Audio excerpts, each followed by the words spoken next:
discuss only public business matters lawfully exempted from the open meeting requirements as stated in Virginia law, and as such, public matters were identified in the motion convened the closed meeting were heard, discussed, or considered. Thank you, Mr. Riffle. Is there a second? Second. I'll give it to Mrs. Hunley. Mr. Riffle. Aye. Ms. Chen. I'll abstain since I wasn't part of the closed session. Thank you. Dr. Cavazos. Yes. Mrs. Donner. Aye. Mr. Hosang. Aye. Mrs. Hunley. Aye. Mrs. Ortego. Aye. Can I have a motion to approve the agenda? Madam Chair, I move to approve the agenda as presented.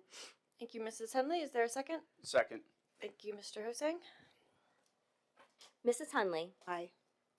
Mr. Riffle. Aye. Dr. Cavazos. Aye. Ms. Chen. Aye. Mrs. Donner. Aye. Mr. Hosang. Aye. Mrs. Ortego. Aye. All right, I will turn it over to Dr. Keever for Superintendent's report. Thank you, Madam Chair. Typically, the Superintendent's report is used to share information about student and staff celebrations or upcoming events. However, this afternoon I'm going to use the time to talk a little bit about the operating budget. Last year, the school division was challenged to present its true budget of need and the investment it would take in order to advance academic achievement for every student. Our key priority with the school board's approval of the strategic plan relates to academic achievement as we seek to transform teaching and learning to prepare students for success after they graduate from our schools. Student success is directly tied to high-quality instructional staff as well as the supports needed. Our results from 23-24 demonstrate growth. From SOL testing to chronic absenteeism to our on-time graduation rate, the focus on student achievement was evident in the results. Further, just recently, with our joint meeting, we've shared mid-year progress and mid-year gains. Though our enrollment has remained steady at 11,300 students, we have seen a change in our student demographic. As I've mentioned previously, our special education population has increased by nearly 10% since 21-22. Our English language learner population has also grown in that same period of time.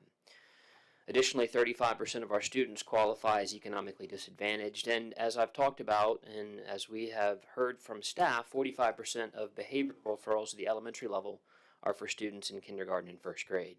As a result, the superintendent's proposed budget of $13.9 million of a request of our funding partners over last year, we recognize that that request was large, and we wouldn't have brought it forward if we didn't think it was critical to our community's prosperity and student success.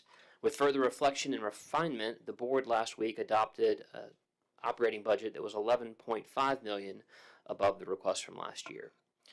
Recently, within the last 96 hours, the county and city have both released their initial budgets for the fiscal year 26. At this time, the county dollar amount is $2.8 million above last year's amount for the school division, and the city is at $1.4 million. While the $4.2 million is certainly appreciated, it's less than half of the investment required to attract and retain high-quality instructional staff to continue to propel student achievement. I am aware, the board is aware, and many of our staff members are aware that the local composite index for James City County and the city of Williamsburg are higher than our nearby competitors.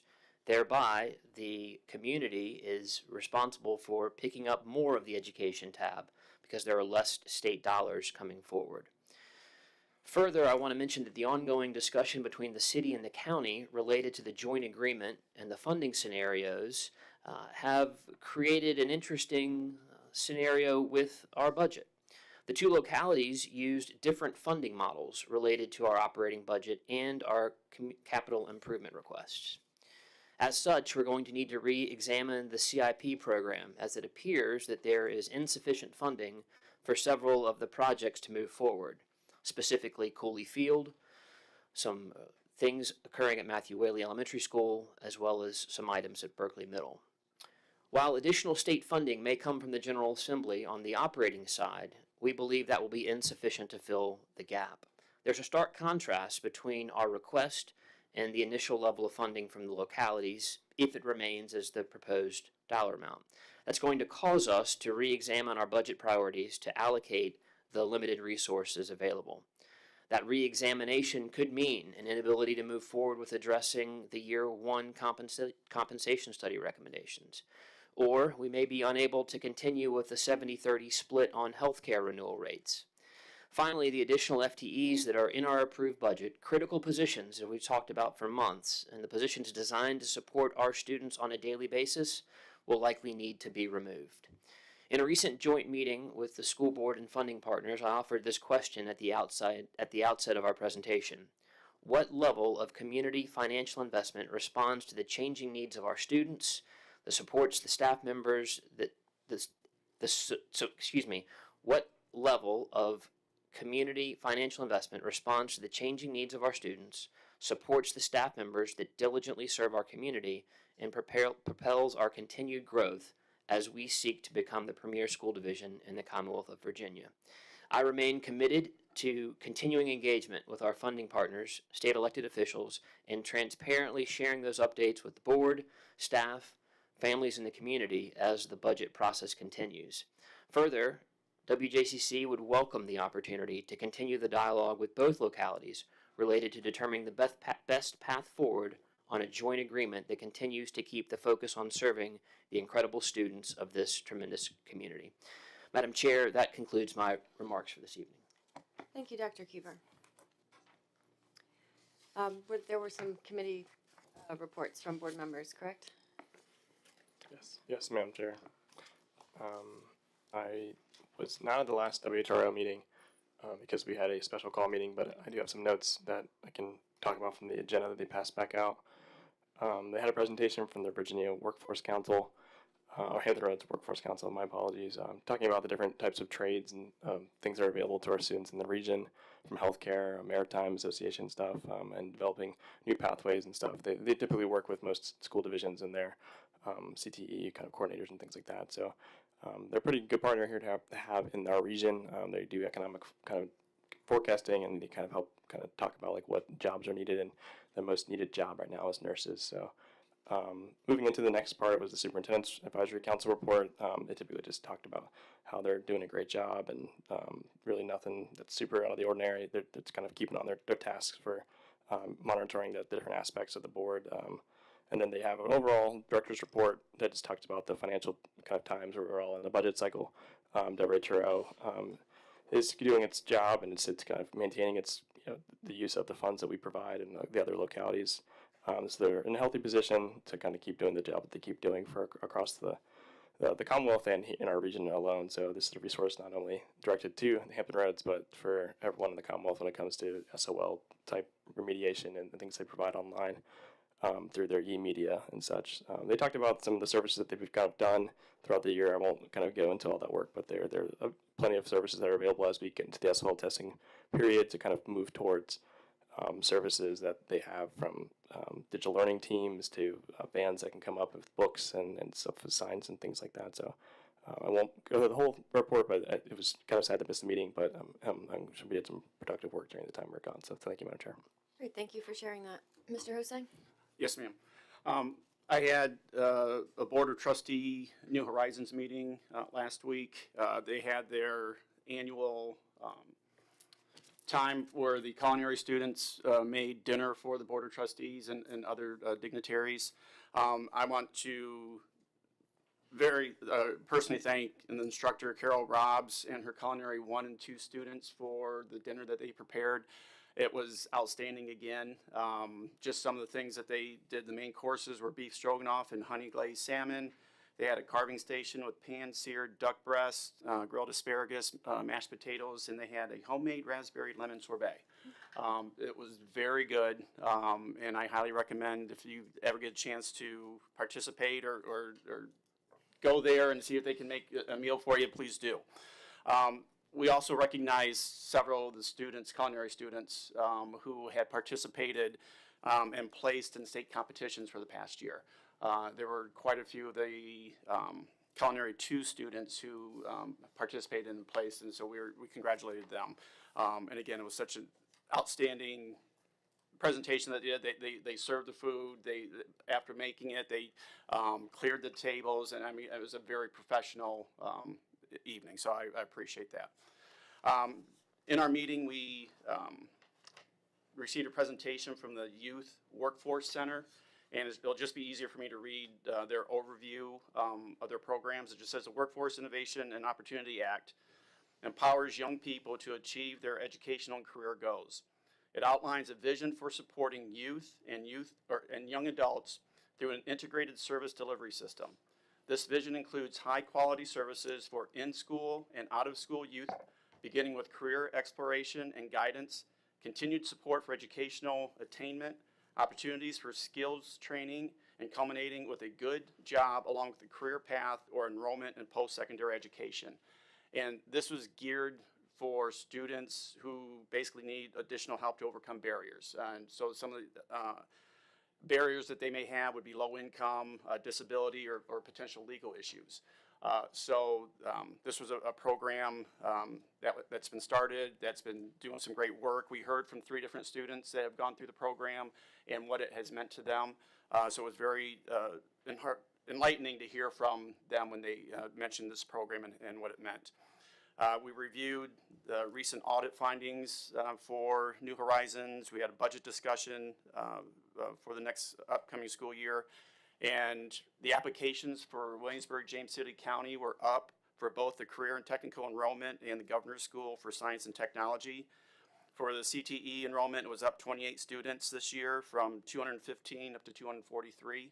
And for the Governor's School, it was up 3 students from 29 to 32. So I think that's good that we're getting the name and the word out for our students to be able to go and take advantage of those opportunities at the New Horizons. Switching gears, I also had a school safety committee meeting last week where we discussed multiple issues. One, where we are discussing a reunification process and going through a drill with that. Basically, where if we have an issue at one of our schools, how are we going to get the students basically out of that school to another location and then get them reunified with their parents or their family members. So that's going to be an ongoing issue that we're going to be working on. We have vaping issues in our schools, and so there's going to be some discussion on how we can test and have vaping detectors regarding that in our schools. So that's going to be another issue. The final issue that we discussed was, I'm going to call it parents, but it could be other family members, or maybe just as neighbors who are trying to board our school buses when we're either at the, I believe this is mainly at the house or in the developments, the neighborhoods. I guess I just want to warn anyone that's trying to do that buses are considered school property, and there is a sign on the buses that that lists that it's school property, that if you come on the school bus, it's trespassing. So we've had multiple incidents of this year, so I'm just asking any parents, anyone out there, that if you are contemplating doing that, please do not. The most recent incident we had, the bus driver did an outstanding job in de-escalating the situation. So I give kudos to our transportation group for the training that the bus drivers received, and just want to keep that up. But again, I can't express enough that we are not allowed, no one's allowed on the buses except the children. So please stay off the buses. Thank you. Great, thank you, Mr. Hosang. And we will move on to item 5.01, review adoption recommendation and purchase request for English and Language Arts. Madam Chair, thank you.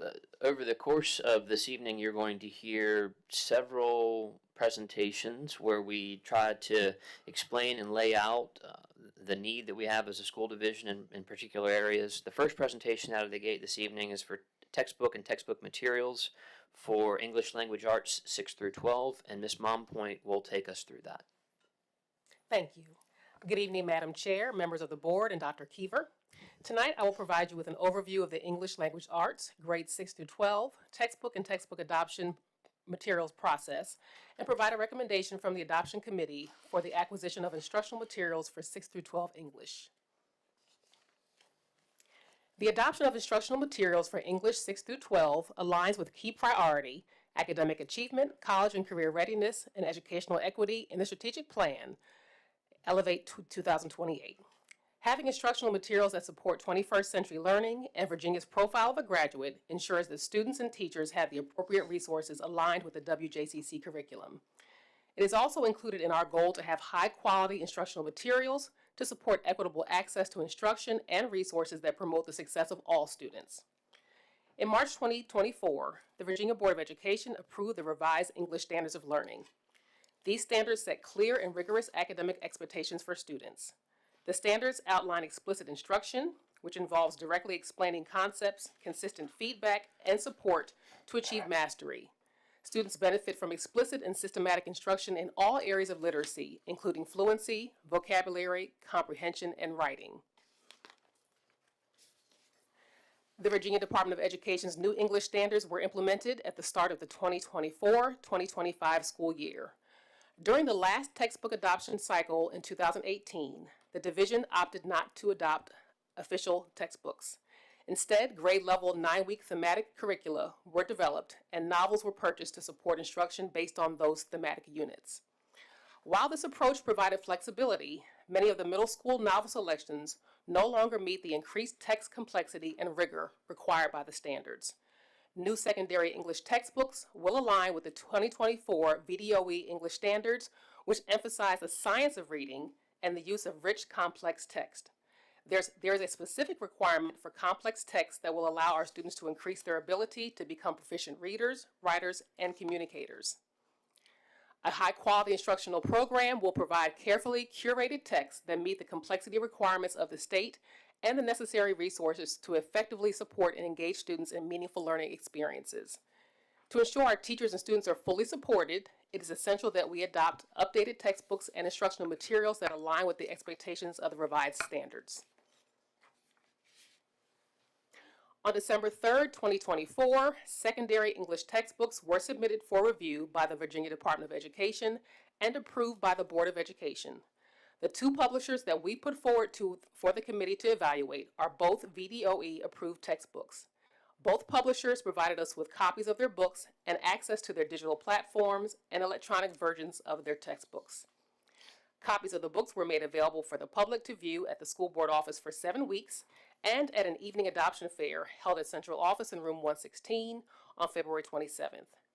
Each school had access to hard copies of the textbooks and materials as well as online access from both publishers. Teachers were encouraged to share the digital platforms with their students to get their feedback as well. The community was also provided access to the digital platforms and electronic textbooks through the division website for 7 weeks. A committee representing a variety of stakeholders was created per School Board Policy IIAAR to review the textbooks and other materials provided by each publisher. I am appreciative of all the work of the 22 committee members and their colleagues.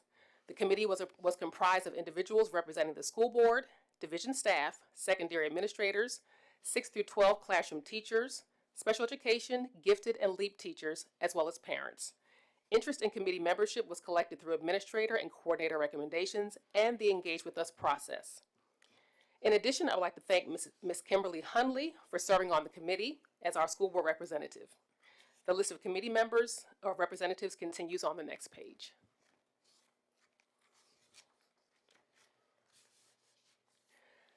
Committee members and the community were asked to evaluate the textbooks and instructional materials considering criteria chosen under the 4 larger categories which are found in IIAAR, as well as the VDOE's textbook quality assurance criteria for textbook approval processes.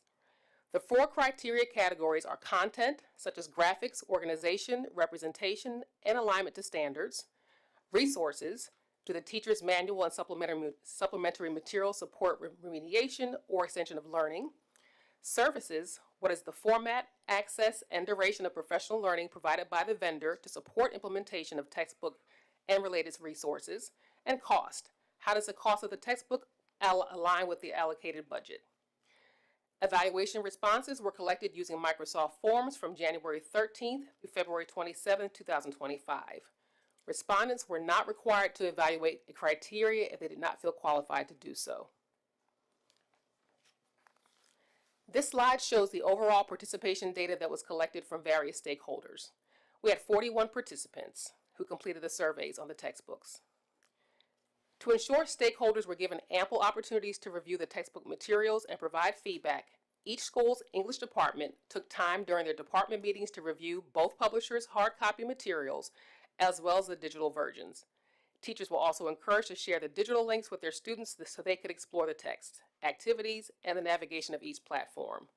Additionally, we shared publisher overview videos with teachers following our virtual meetings. At the Secondary Curriculum Fair held at War Hill High School in early February 2025, we provided parents and students with a letter containing QR codes that link directly to each publisher's digital textbook. The committee met on March 6th to review the evaluation data and discuss their thoughts on the books. The data allowed the committee to compare the two publishers' textbooks and materials. The discussion then centered on the organization of the content, accessibility and readability, and the digital platform features. The committee discussed the pros and cons of each book, and based on this discussion, made a final decision. The committee voted to select HMH into literature. The purchase will provide print and digital materials and resources for all 6 through 12 students and teachers for 7 years, including professional learning support and resources. The committee shared thoughtful, enthusiastic feedback in support of this textbook, highlighting how well it aligns with our instructional goals, supports both teachers and students, and offers a robust digital platform to enhance learning. In terms of alignment with our instructional goals, the text offers rigorous standards-aligned assessments that prepare students for success on the SOL exams, embedded supports that strengthen reading comprehension and critical analysis skills, and project-based assessments designed to promote deeper learning, critical thinking, and creativity. The text also provides strong support for both new and veteran educators as well as students through ready-made yet fully adaptable lesson plans that save teachers time and support instructional planning, an AI-supported dashboard that delivers real-time insights into student performance, helping teachers quickly respond to learning needs, and powerful differentiation tools with built-in scaffolding and interventions tailored for students receiving special education services and for multilingual learners. Finally, the digital platform itself stands out for its innovation and accessibility. It features an intuitive interface that simplifies both lesson planning and data analysis, engaging multimedia, and built-in accessibility features such as highlighting, annotation tools, and Spanish translation options to ensure all students can access the content effectively. We have begun preliminary planning for the implementation of the new textbook immediately following the school board's decision late this month. While we await the delivery of the materials, we will begin critical professional learning for reading specialists for this summer's Camp GPS and pre-service professional learning sessions to ensure that supports are in place to support weekly collaborative planning and coaching for teachers in the 2025-26 school year. I would like to extend my sincere appreciation to our 22 committee members for their dedication and generous time they devoted to this process. I'm especially grateful for the exceptional leadership of our secondary English coordinator, Sarah Brandt, and our secondary literacy coach, Grace Rivera, who's here with us this evening. Their thoughtful planning and execution ensured a seamless, engaging, and impactful textbook adoption process. At this time, I would be happy to answer any questions you may have. Thank you, Ms. Monpoint. Are there any questions or comments from the board? I was curious, how many students are we talking about? A little over 7,000, or 6 through 12.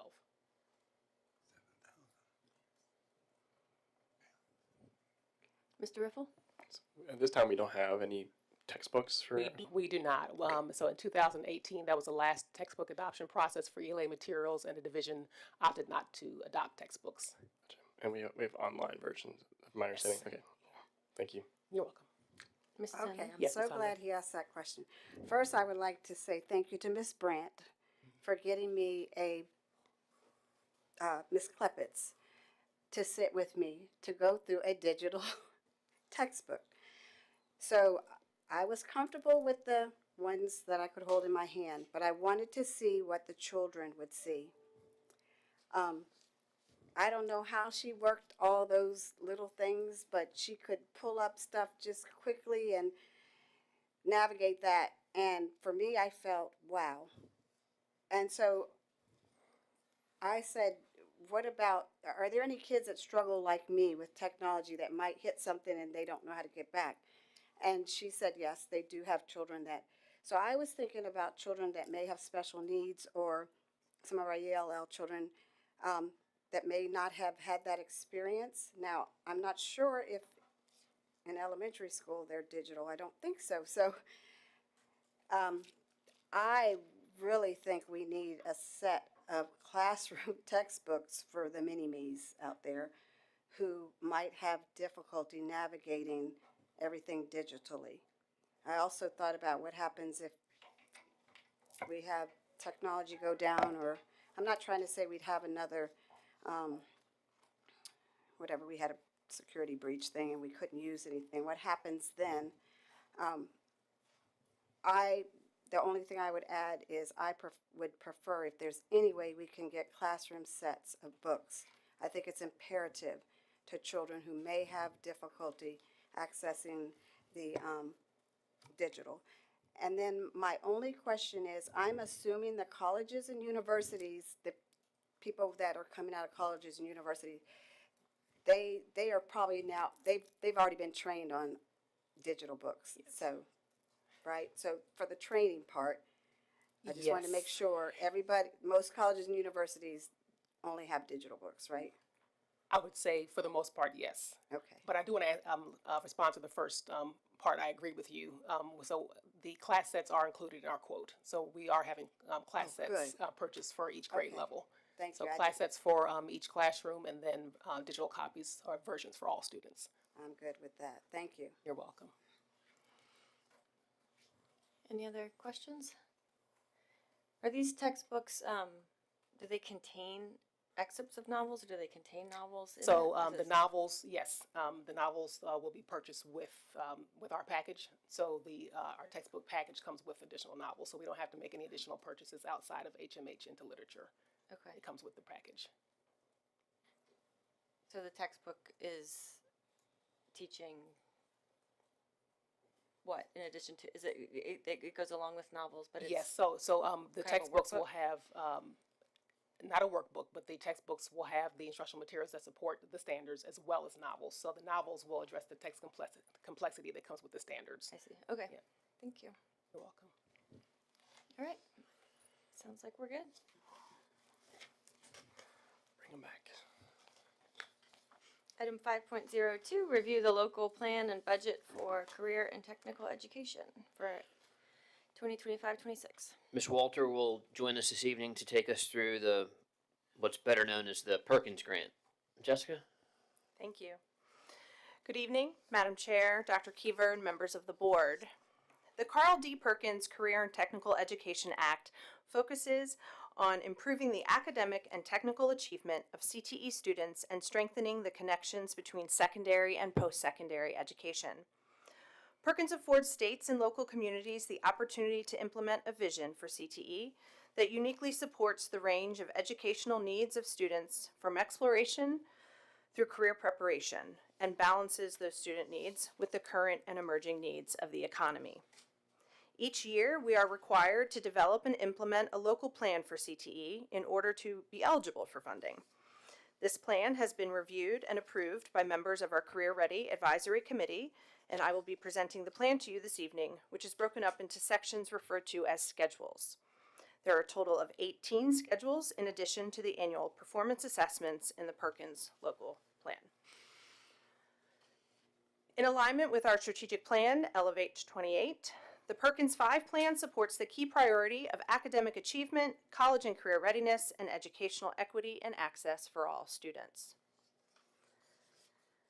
The Career Ready Advisory Committee is made up of representatives from each of the stakeholder groups listed on this slide, in addition to school staff and school board representation.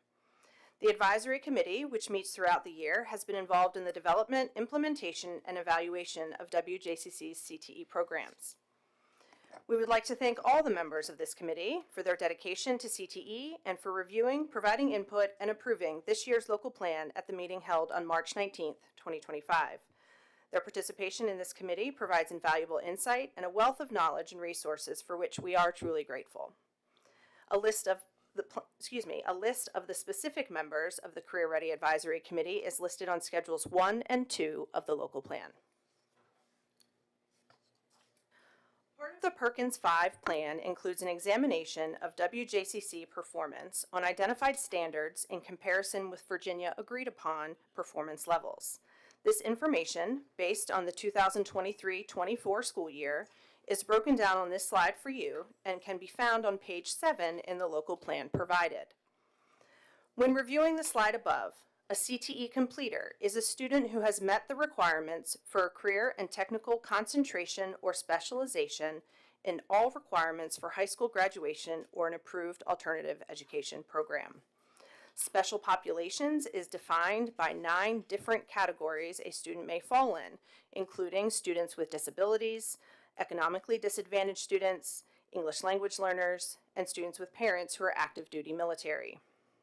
In the slide above, you can see that WJCC met and exceeded Virginia agreed upon performance levels in all but 2 of the categories identified here.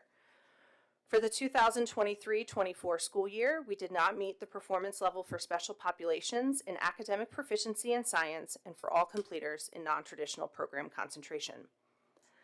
Academic proficiency looks at students who completed a CTE program and were also enrolled in an academic course for which a standards of learning end of course test is required, where these students attain a passing score on the corresponding test.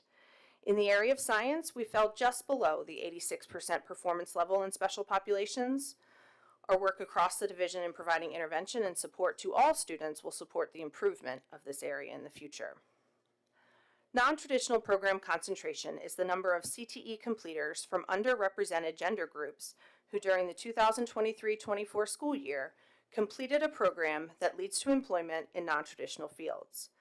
The term non-traditional fields means occupations or fields of work, such as careers in computer science, technology, and other current and emerging high-skill occupations, for which individuals from one gender comprise less than 25% of the individuals employed in each such occupation or field of work. An example of this would be males working in the nursing field or females in engineering.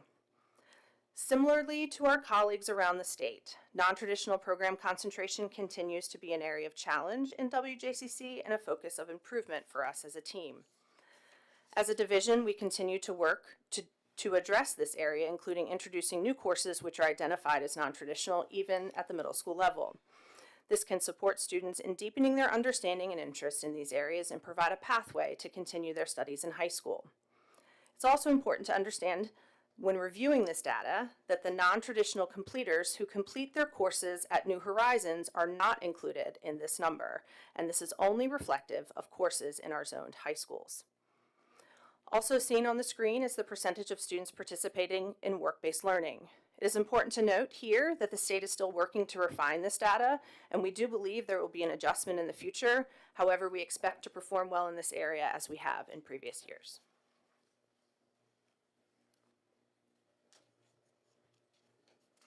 On the slide above, we see a continuation of the Perkins performance standards, but with 3-year trend data. Here we see increases in reading, math, and science for all completers and special populations. As mentioned previously, while we did not meet the Virginia agreed upon performance standard in special populations for science, you are able to see here that we did increase in our performance from last year. When reviewing the above data, it is helpful to remember that this is only reflective of CTE completers from last school year, which means our graduates, and not reflective of all CTE students.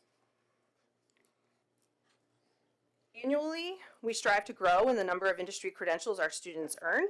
Last school year, there were a total of 1,821 industry credentials earned by WJCC students. Above is a sampling of the different types of credentials taken and earned by WJCC students in the 23-24 school year.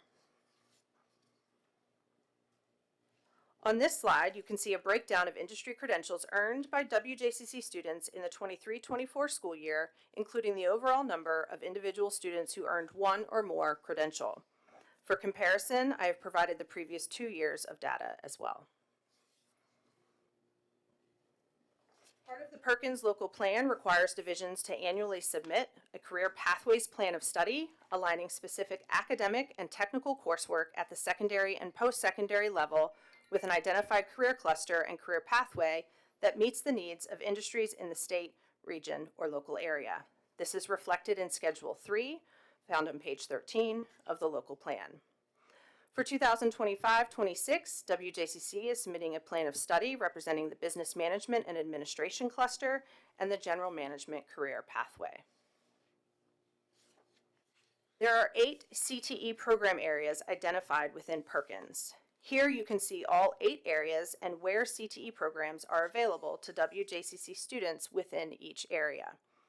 Schedules 5 through 10, found on pages 19 to 29, refer to our Perkins-supported program areas and allow us to identify activities we use to improve academic and technical skills of students in Schedule 5, provide students with work-based learning opportunities in Schedule 6, develop, improve, or expand the use of technology in Schedule 7, provide professional development to teachers, counselors, or administrators associated with the CTE program in Schedule 8, use performance standards to continue to improve the performance of these CTE programs in Schedule 9, and improve, expand, or modernize each particular program area in Schedule 10.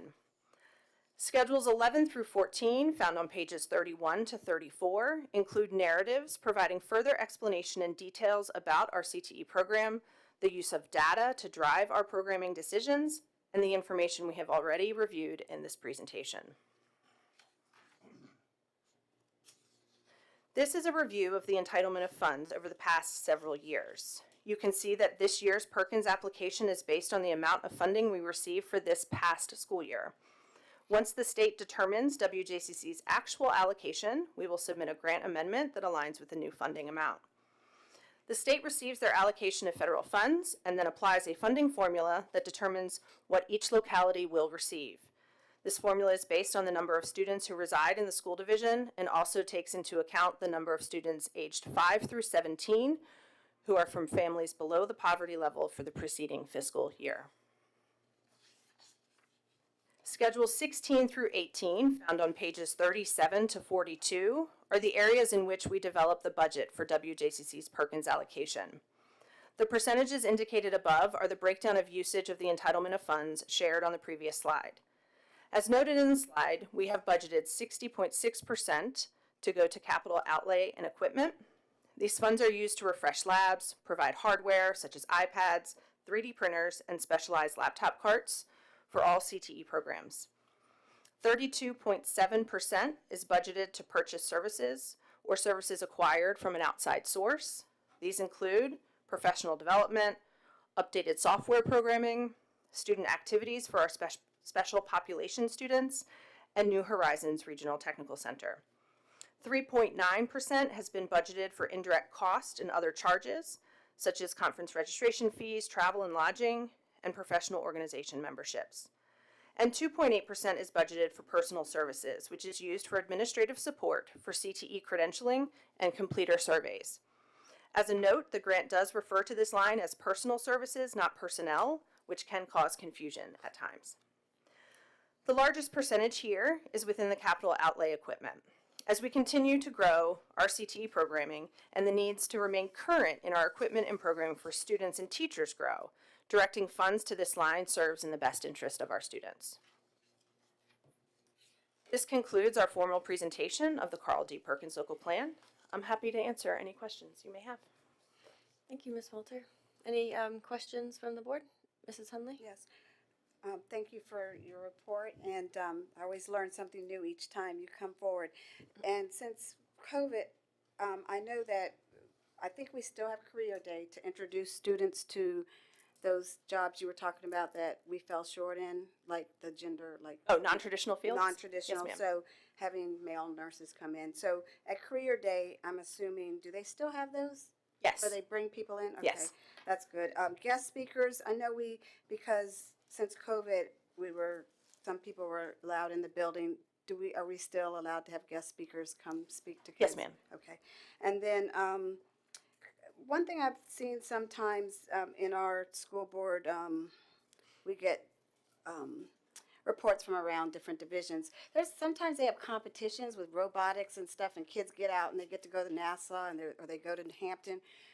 I could be wrong. Do our children ever that are in CTE programs get to go to those competitions? Is it Which funds does that Sure. come out of? Yes, our students do participate in those competitions as well. And actually, we outline all of those that we're aware most of them in our annual report from our Career Ready Advisory Committee. And so we can actually get you a copy of last year's if you want to see that. Okay. And then this year, we typically share that out in May or June. I don't know the exact date, but I can get with Miss Aller and So I find have that to out. assume we didn't win anything because I Oh didn't no, see anything. we have Did one. We have one? had students place Okay, at we state. need to start high. Yes, I like we- winning, so I'd like to see our names in the papers. I'd like to see our names We- saying Williamsburg won this, that, or We the have other. had Okay. students travel to Texas for NASA, Oh, and okay. yes, we've had students do very But well. what in our about middle competitions. school? Middle school, we are growing in our. So these are all part of CTSOs, so Career Technical Student Organizations, and we are growing that and building that out. One of the things we did this year to help support that at the middle and high school level was we used some of our funds to pay the base fees. So each school has to pay for the minimum amount of memberships, and so sometimes that's a challenge for students to be able to pay. And so we did that this year so we could really grow our programming. Okay, awesome. I'll look forward to that. All right, that's all I One more thing I want to add there is that in the budget request, there was specific stipend monies that were to be allocated for CTSOs, as I recall. Yes, thank you, Dr. Keever. We are trying to get stipends for our CTSO advisors. They spend many hours outside of the school day working with students, traveling to these competitions and preparing them. And so we have requested that we compensate them for that. Okay, thank you. Mr. Hussein? On slide number 7, when you're talking industry credentials and the numbers for the past 3 school years, Yes. is there a reason why there was for 2023, 2024 that the numbers went down? Was it just the lower number of students in these areas, or is there another reason, or? So there's a couple reasons. It could have been specific enrollment in certain courses may have changed if certain students have already earned a credential. So sometimes the credentials that are approved by the state may be the same credential for different courses. So if a student has already earned that in another course, they wouldn't take it again. So things like that can impact the overall numbers. Thank you. Mr. Riffle? Yes, I think I asked this question last year, and I think I kind of answered it on page 51 of the little report that you had. It talks about the expanding partnerships with Virginia Peninsula Community College. Can we talk just a bit more about how that's going?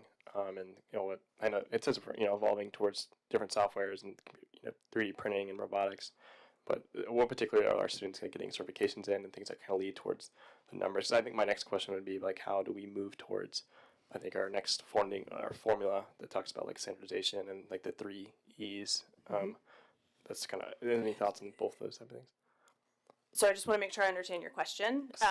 Are you specifically looking for what our current partnership with VPCC looks like, or? Yeah, I remember talking about expanding it to kind of be more towards we had run into some state issues, I think, when Yes. we spoke about our issue about our students can't go to the community college unless they finish a certain amount of extra standardization courses, and then it kind of moved into that. But I know that there are other kind of aspects that they're involved in that. So one thing, one partnership that we have been, and I would say on both sides, trying hard to create a structure for is at the VPCC Towanda Trade Center.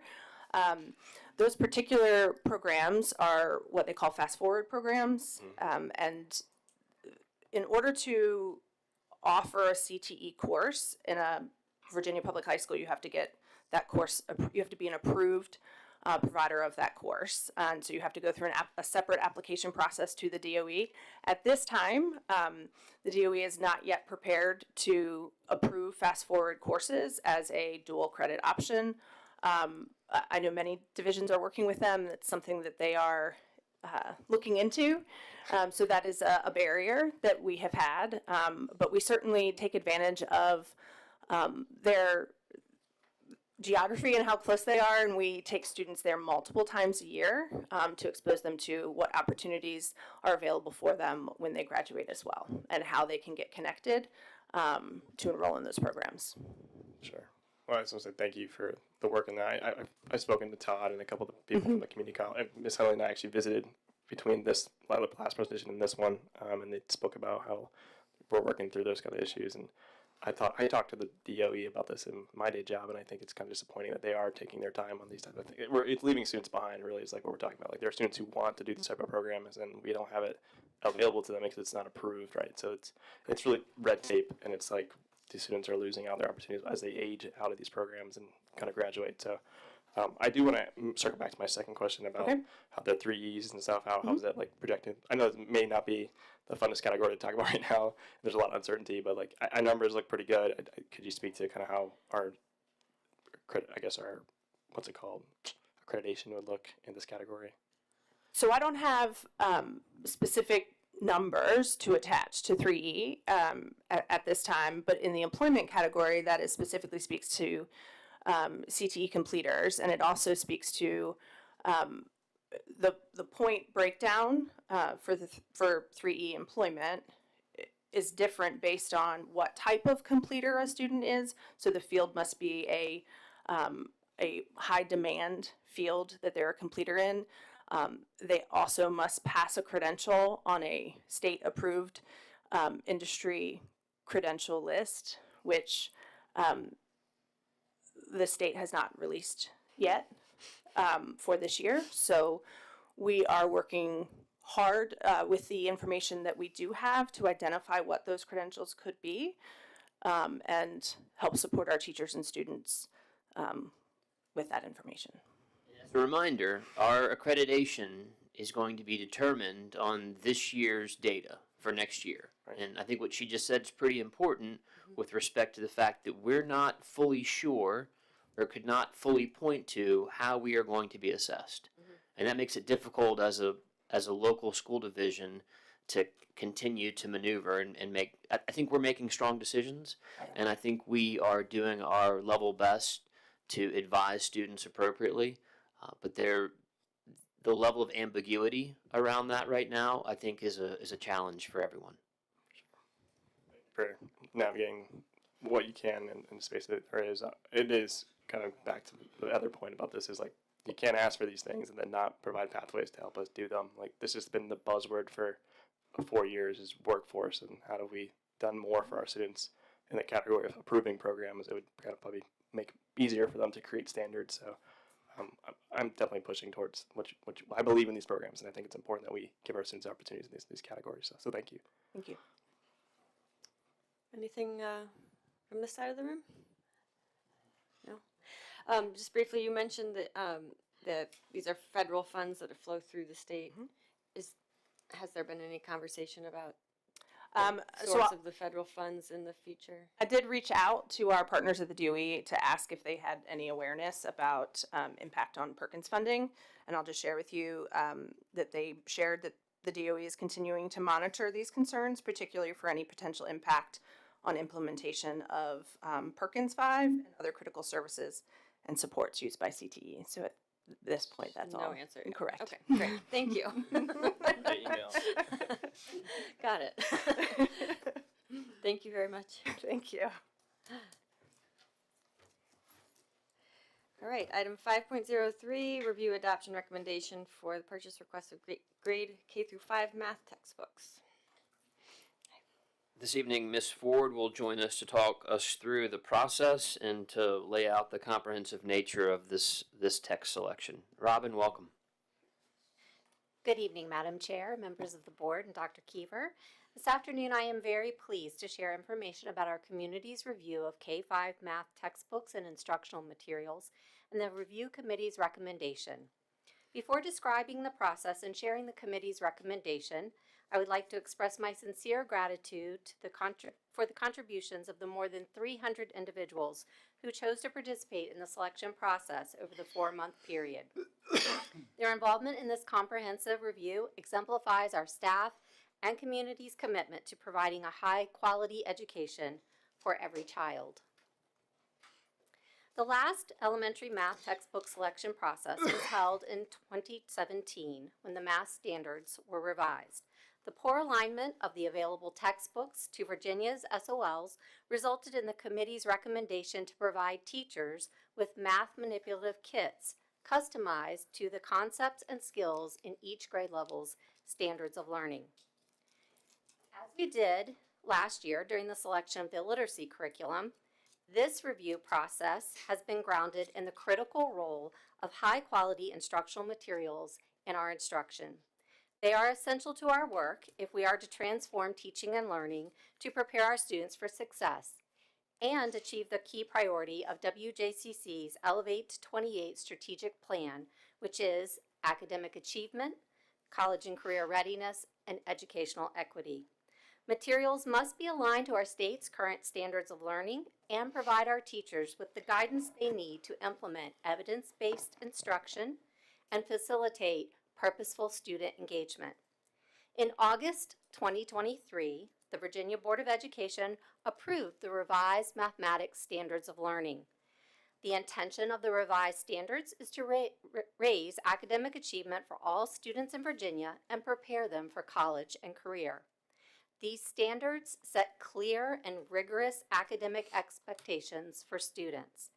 Notable changes to elementary instruction represented in the revised standards include a focus on the 5 math process goals: reasoning, communication, problem solving, connections, and representation; mastery of skills, especially foundational skills; conceptual understanding and real-world application; and finally, developmentally appropriate and vertically coherent standards within and across grade levels that provide the essential building blocks for instruction from grade to grade.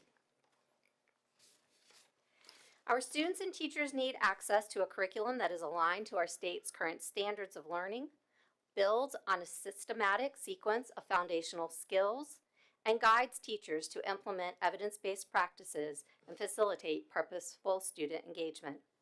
Effective implementation of a curriculum requires intentional adherence to its scope and sequence and evidence-based practices. It also requires professional learning and instructional coaching built on a clear understanding of the materials and evidence-based practices. And in order for HQIM to lead to higher student achievement, it must be used with fidelity by teachers who are supported to deeply understand how to use their materials to deliver evidence-based instruction and effectively evaluate student understanding. The math textbook review and selection process was comprised of 3 phases, which have culminated in the recommendation that I will present to you this afternoon.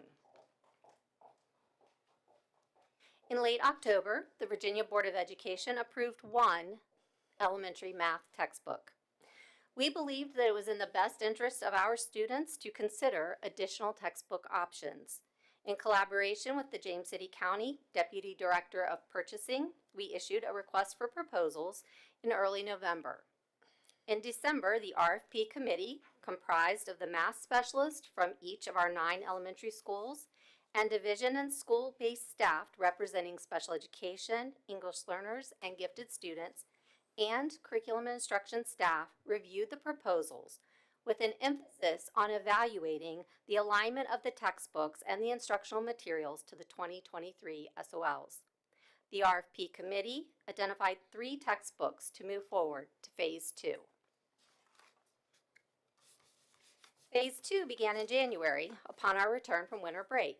The focus of Phase 2 was the review of textbooks and instructional materials by the 32-member WJCC Review Committee and stakeholders to include staff, parents and guardians, and community members.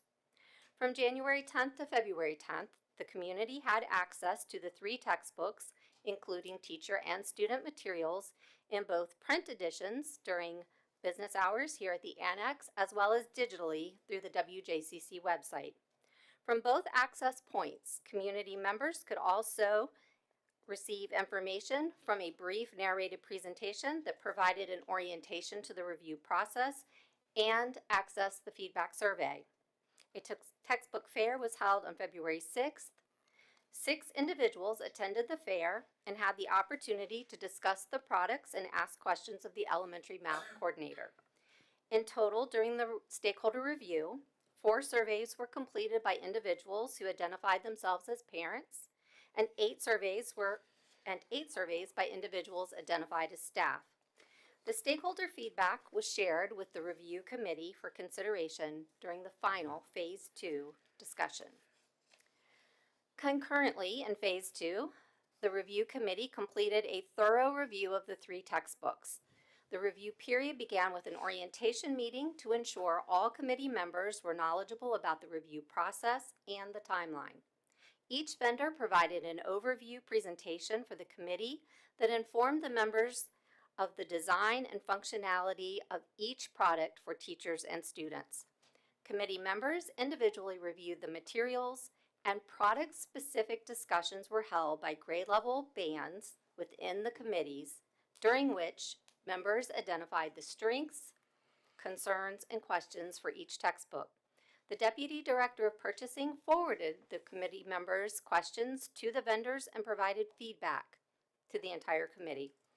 On February 11th, the review committee closed Phase 2 with a review and discussion of committee and stakeholder feedback and selected the 2 textbooks determined to be the best options to serve WJCC students and teachers. Before describing Phase 3, let's look at the composition of the WJCC Review Committee. The group was comprised of 32 individuals, including 1 school board member, 4 division staff, 3 elementary administrators, 11 classroom teachers, 3 math specialists, special education gifted and LEAP teachers, and 6 elementary parents. All elementary schools were represented by the committee membership. Interest in committee membership was collected through the Summers Camp GPS sessions last year, administrator recommendations, and the Engage With Us process. All participants in Phase 2 provided feedback for the 3 textbooks under consideration by responding to a 20-item survey that addressed 5 categories of criteria: the organization and design of the textbooks and materials, alignment to Virginia's SOLs, the extent to which the teacher and student materials support explicit instruction, in particular the concrete representational abstract model, and engage students in meaningful practice with the 5 math process goals, and allow teachers to effectively assess student learning. The presence of resources to support differentiated instruction to meet all students' needs and engage and inform parents and guardians about their children's mathematics education, and the professional learning resources available to support the introduction and implementation of the textbooks and materials through in-person training, virtual training options, and asynchronous resources that teachers can use on a just-in-time basis. Phase 3 was focused on facilitating teacher and administrator review and feedback. Over the 13 school day period, teachers in every elementary school had the opportunity to review print copies of the teacher and student materials for both textbooks. They received information to inform them of the Phase 1 and Phase 2 work, orient them to their review opportunities within Phase 3, and provide additional vendor information for both textbooks. Math specialists facilitated textbook discussions during collaborative team planning.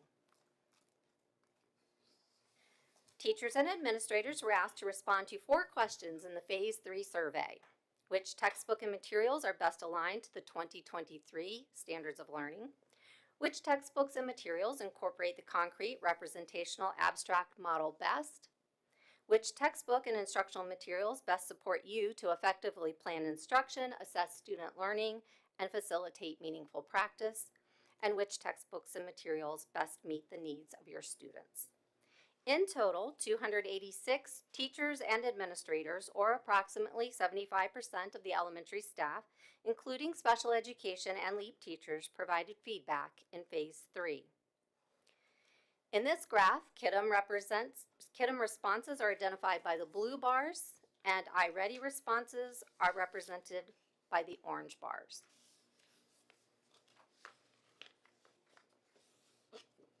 Based on the feedback of the review committee, elementary staff, and members of the public, the committee recommends WJCC schools adopt KITM Virginia Math.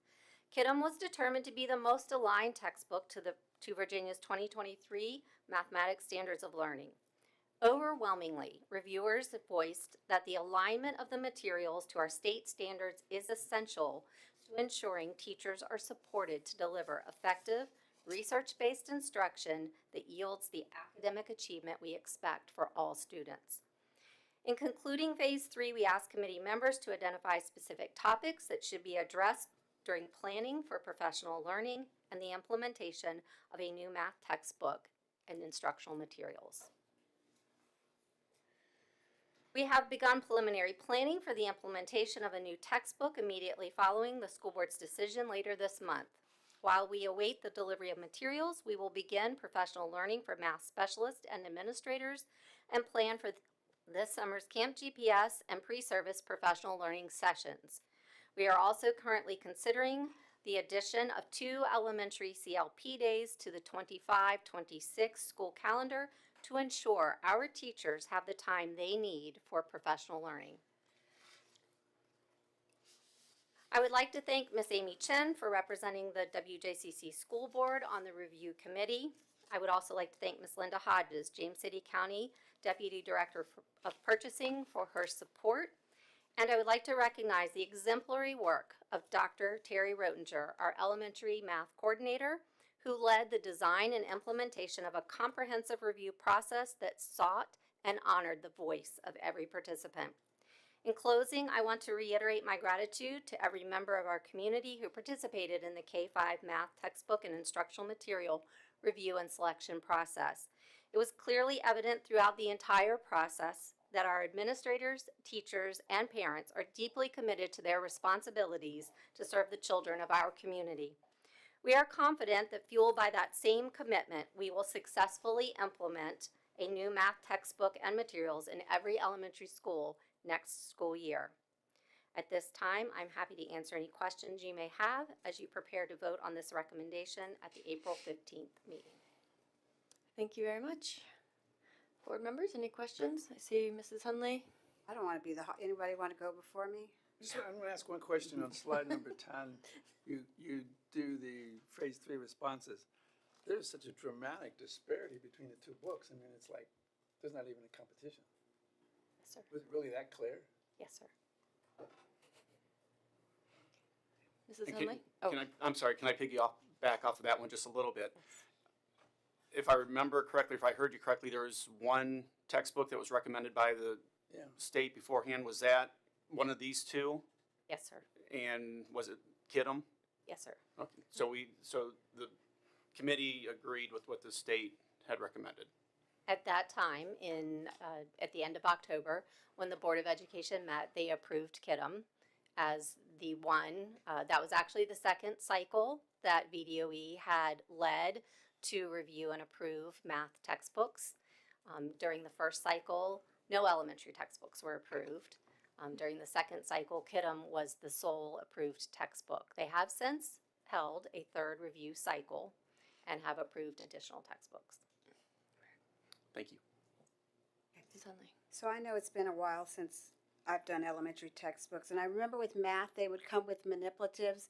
So when you say materials, is that the same thing as manipulatives? Because sometimes they tell us you're not getting the fluff, you're just getting. So I want to know, will they have manipulatives supplied through Kidham, or will we purchase the manipulatives? Because kids really need. If I was a kinesthetic learner, I have to have manipulatives. So will they get those through us or through the textbook company? Well, we're very fortunate that when the division underwent the textbook review process back in 2017, the committee's recommendation at that time was to not adopt a textbook because there were no options that were found to be tightly enough aligned to Virginia's standards to really support effective instruction. But the committee did recommend that we create customized manipulative kits for each teacher based on the grade levels standards of learning. And those are still very much in use. We talk about them all the time during collaborative math planning and our CTT discussions.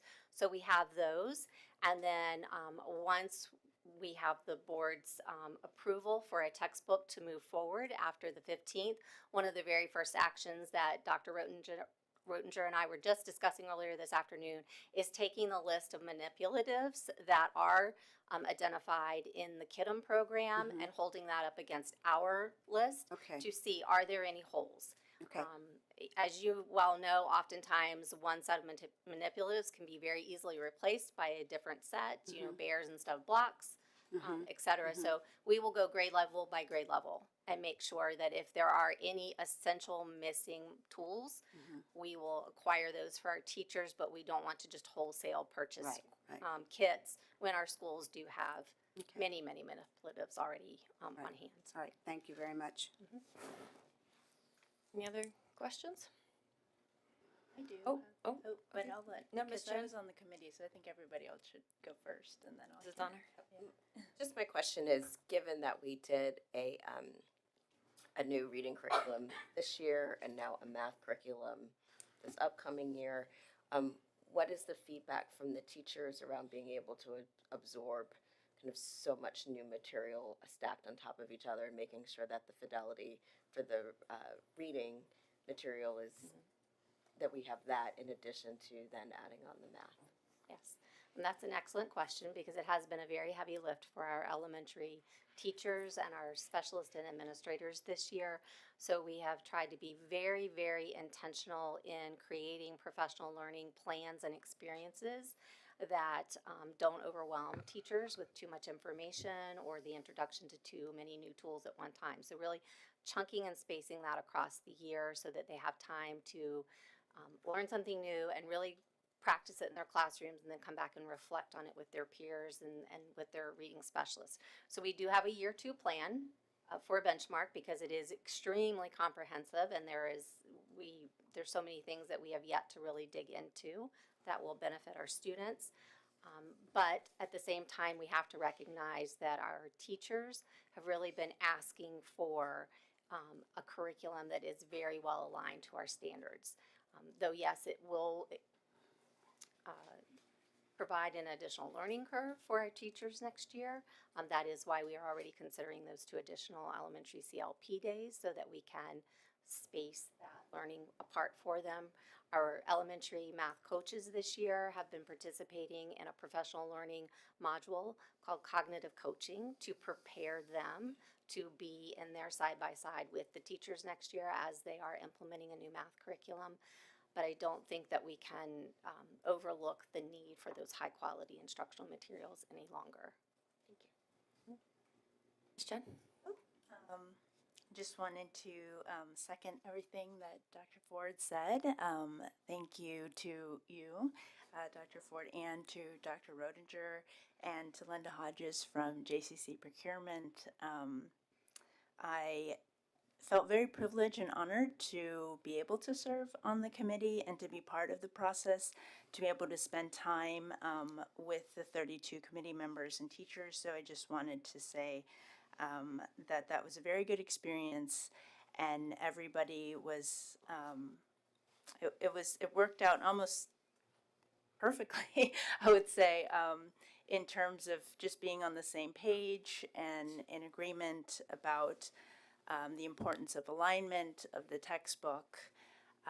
And just to give the other board members some context as the representative on this committee, I will say that in terms of selecting math curriculum and in the world of math curriculum,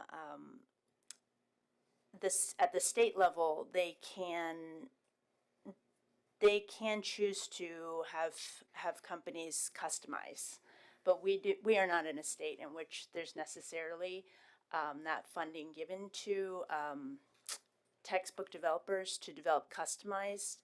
So even this curriculum is not 100% alignment. It's different from what we were looking at last year with Benchmark, but it is a good resource for our teachers, and our teachers need it.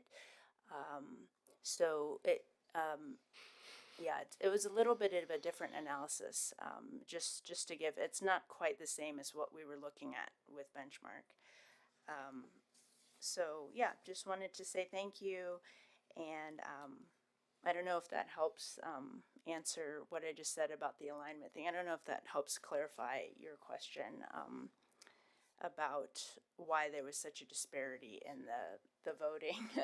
So really, I think a lot of the teachers wanted an alignment, especially in elementary school where the content is all there, but it may be in different grades. So I think our teachers really wanted to make sure there was as much material that was grade level appropriate. And then I will note that, and this is something that was just another detail from the committee, which may be interesting for other board members to know, is that during our committee meetings, there were a lot of detail shared about the breakdown of the data, which I really appreciated and the teachers appreciated, and they're using that data to sort of think about the best PD and to provide, like, for example, our LEAP teachers, they actually didn't necessarily think that KidM was might have been the best fit, and so I just want to reiterate that our staff is looking at those specific things, and so I really appreciated the level of detail and the communication and transparency, and also just the overwhelming participation. I think that is to be commended. That 75% of our entire elementary staff participated and looked at the materials. Materials were in the schools for 2 weeks. I can't say enough about how well the process went, so I was glad to be part of it. Thank you, Ms. Chen. That's great feedback to hear. Yeah, Mr. Hosing asked my question too, so I'm glad that that's strange that they only had one, but I'm glad it all worked out in the end. Was there one feature for the iReady? Was there a particular feature that those that did choose it wanted, or is it impossible to say why people chose that? Based on the feedback, because nearly everyone who responded to the survey also provided some narrative feedback. For those who did have a preference for iReady, in some ways it did appear more like a traditional textbook for students, and a very colorful, many components to it, which could provide ways for teachers to engage students. For some, they saw that as being visually too overstimulating. So really it's about the perspective that the individual brings to their review. Okay, thank you. I think everyone's had a chance, so thank you very much. We will move on. Okay, 5.04, review purchase request to update aging analog, is that AI phones? A-phones, I believe, is what they're called. Oh, okay. How about that? Brian Weaver is here to talk to us about adding and updating the A-phones for some of our schools. Brian? Thank you, Dr. Keever. Good evening, Madam Chair, members of the board, and Dr. Keever. This agenda item is asking for your consideration for updating our current entrance A-phones. These are the camera buzzer systems at our schools, and adding them to all of our backdoor loading dock areas of our facilities in support of Priority 1 safety and security. Williamsburg James City County Public Schools is committed to strong safety and security measures on all campuses. This need was identified as a priority in the recent threat risk vulnerability assessment completed and presented in the spring of 2022. Total cost for this project will be $112,698. Funding is available through fiscal year 25 CIP funds. The purchase will be made using our current contract we have in place with Optech. I'd be happy to answer any questions you have about our A-phones. What does a phone mean? It's just the name. It's the brand name of what we use. It's the silver box with the camera and the speaker when you walk up and want to enter the building. All right. So you mean like UPS would access that? Okay. Yes. All right.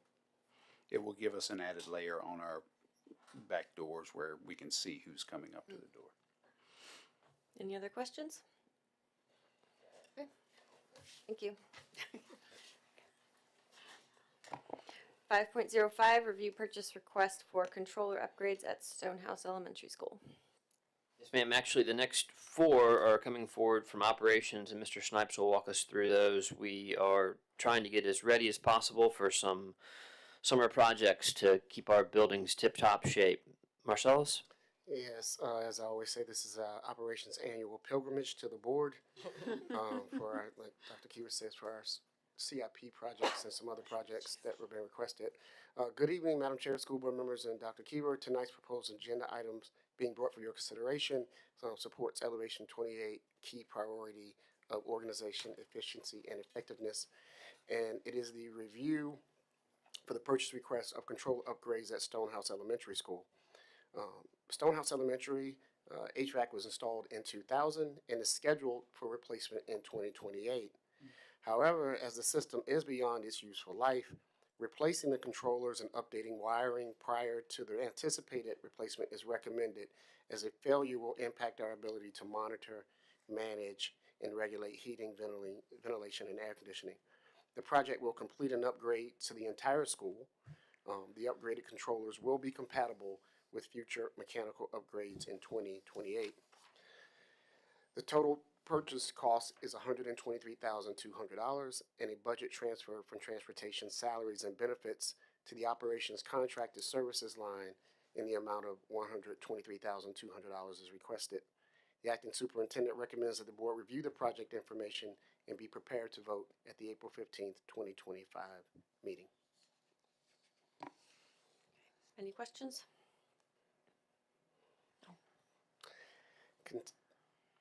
Continuing on to proposed agenda item 5.06, it also supports Elevation 28 key priority organizational effectiveness and efficiency, is the review for the invitation for bid number 202-50720, which is the Matthew Whaley Elementary HVAC replacement. The Matthew Whaley HVAC replacement was approved in the FY25 CIP. The current HVAC system at Matthew Whaley was installed in 1998 and has reached the end of its useful life. The project includes replacement of 4 pipe fan coil units, makeup air units, hydronic air handling units, split systems, exhaust fans, and 1 of 2 air-cooled chillers. The other air-cooled chiller was replaced in 2019, and the hot water boilers were replaced in 2022 and will be excluded from the scope of this project. An invitation for bid was issued on January 18, 2025, with a due date of March 7, 2025. The fiscal year 25 capital improvement plan budget included $3,338,000 for the HVAC replacement. The acting superintendent recommends that the board review the project information and be prepared to vote at the April 15, 2025 meeting. All right, questions? Nope. Continuing on to 5.07, the review of purchase request for Berkeley Middle School walk-in refrigerator replacements. As part of the division's replacement cycle, the Berkeley Middle School walk-in refrigerator is scheduled for replacement. The freezers typically have an expected useful life of 20 years. And the scope for this work of this project includes, of course, removing the existing walk-in refrigerator and freezer from the kitchen, pouring a new concrete pad, and installation of a new, larger walk-in refrigerator. Funds are available within the Child Nutrition Services Fund for replacement of the Berkeley walk-in refrigerator. The acting superintendent recommends the board review the purchase request and be prepared to vote at the April 15, 2025 meeting. All right. Questions? No. The next agenda item 5.08 is also a review of purchase request for the Norwich Elementary School walk-in refrigerator replacement. This replacement was approved in the FY25 CIP in the amount of $80,000. And again, it is part of the division's replacement cycle. The scope of work will also include removing of the existing walk-in refrigerator, pouring a new concrete pad, and installation of a new, larger walk-in refrigerator. The acting superintendent recommends that the board review the purchase request and be prepared to vote at the April 15, 2025 meeting. Any questions? So both of those projects are about 80,000? Some projects are different based on installation and where it needs to be installed, so it depends.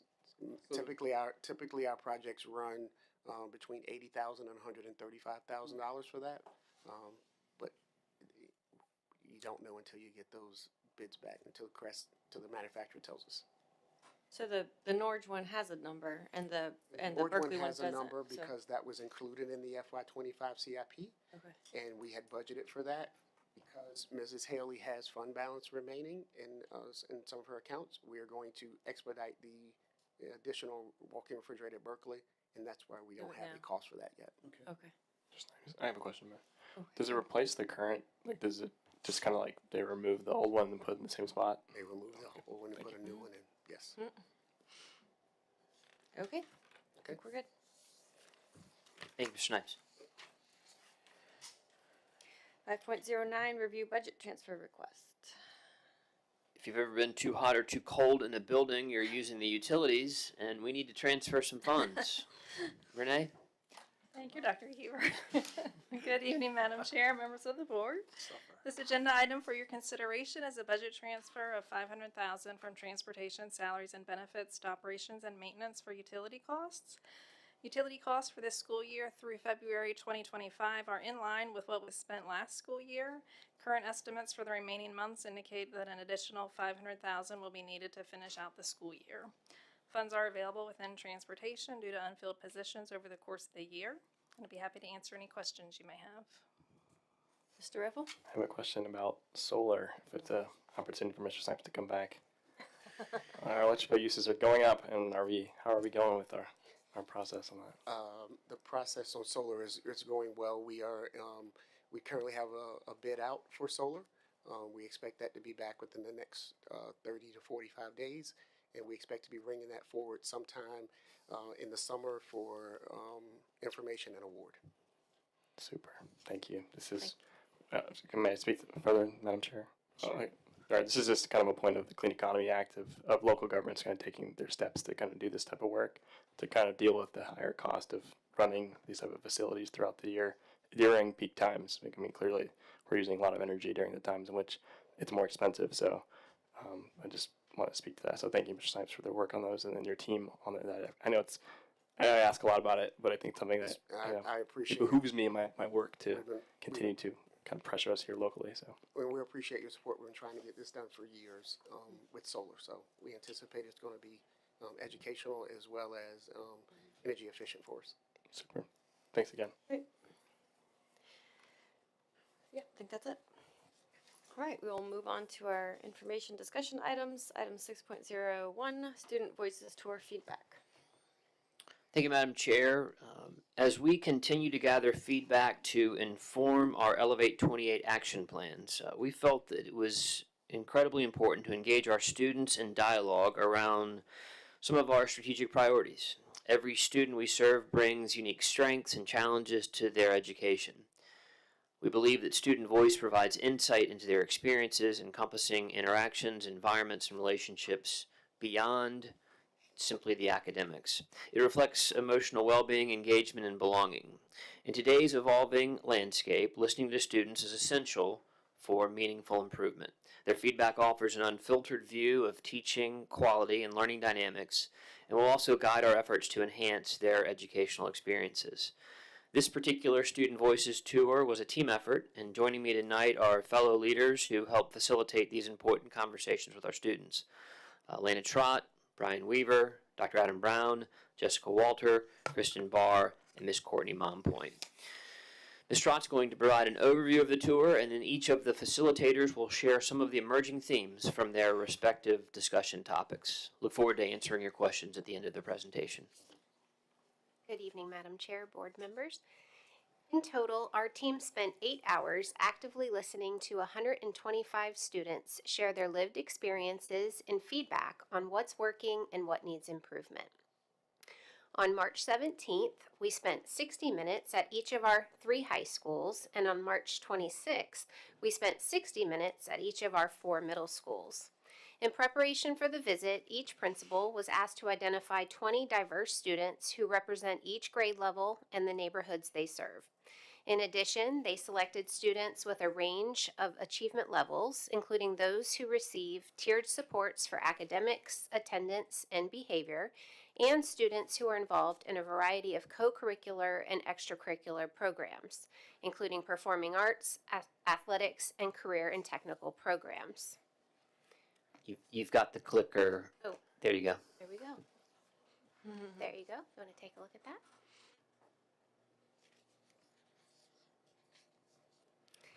As you may recall, the Elevate 28 stakeholder survey conducted in the fall identified differences in staff and student perceptions in the areas of safety and support.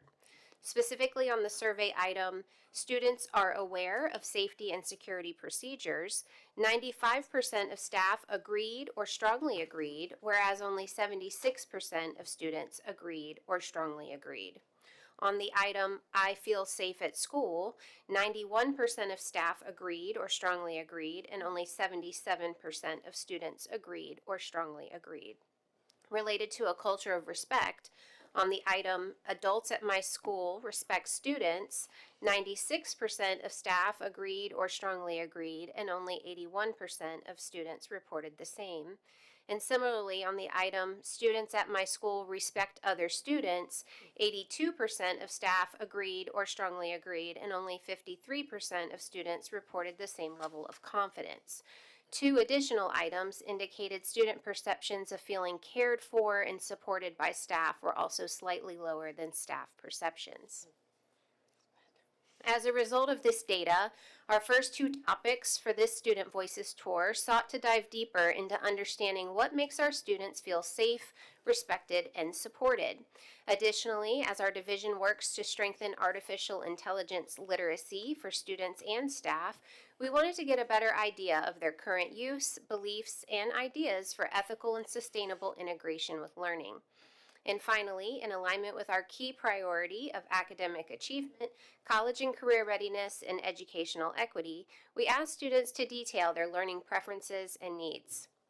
Dr. Keever closed each session by asking every student to identify their most important point of discussion that day, allowing us to surface their priorities moving forward.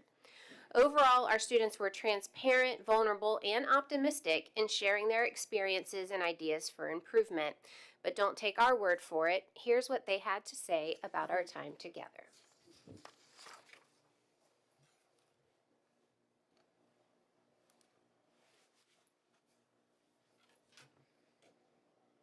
Hi, I'm Daniel Keever, the acting superintendent for Williamsburg, James City County Schools. The Voices Tour is an opportunity for the adults that work in the school division, and specifically in this case, some senior leaders, to hear directly from students about their perspectives with how we can help serve them better. Over the course of the last week or two, we've heard from high school students and middle school students about their feelings with what we can do to create an even stronger academic learning environment. That information will be shared with our school board in early April. And from there, we will develop specific key steps that we need to take administratively or that need to occur at the school level in order to continue to support our young people. So I feel like this was a very interesting experience to me. I felt like the superintendent genuinely wanted to hear our opinions, and the people that were here today genuinely wanted to know what they could do to improve the education system, which I think is incredibly important as somebody who highly values my own education and highly values the education of others. So it was just a very interesting conversation, and I hope that actual change comes from what we've done here today, because I think change is needed.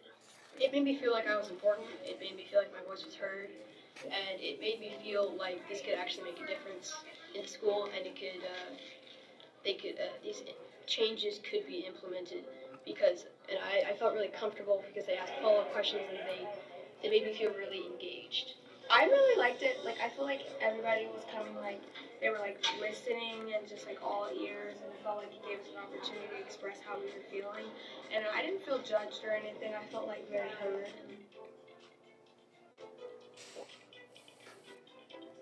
One of the facets of public education is, from my perspective, really the need to understand student feelings and perspectives around their education.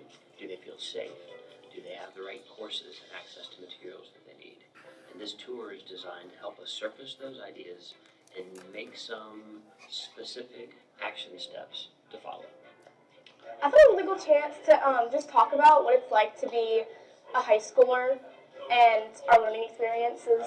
To me, it's critical to hear directly from the end users. And the end users in schools are students. We need to understand what they're thinking, how they're feeling, and what we can do to better support them through their educational journey. I was really grateful to hear a lot of experiences from the seniors that are all graduating this year and what they've experienced at Lafayette and some of the things that they wish they could have done or weren't done, because I still have 3 years left here, and it's good to hear that advice and know what we're going into.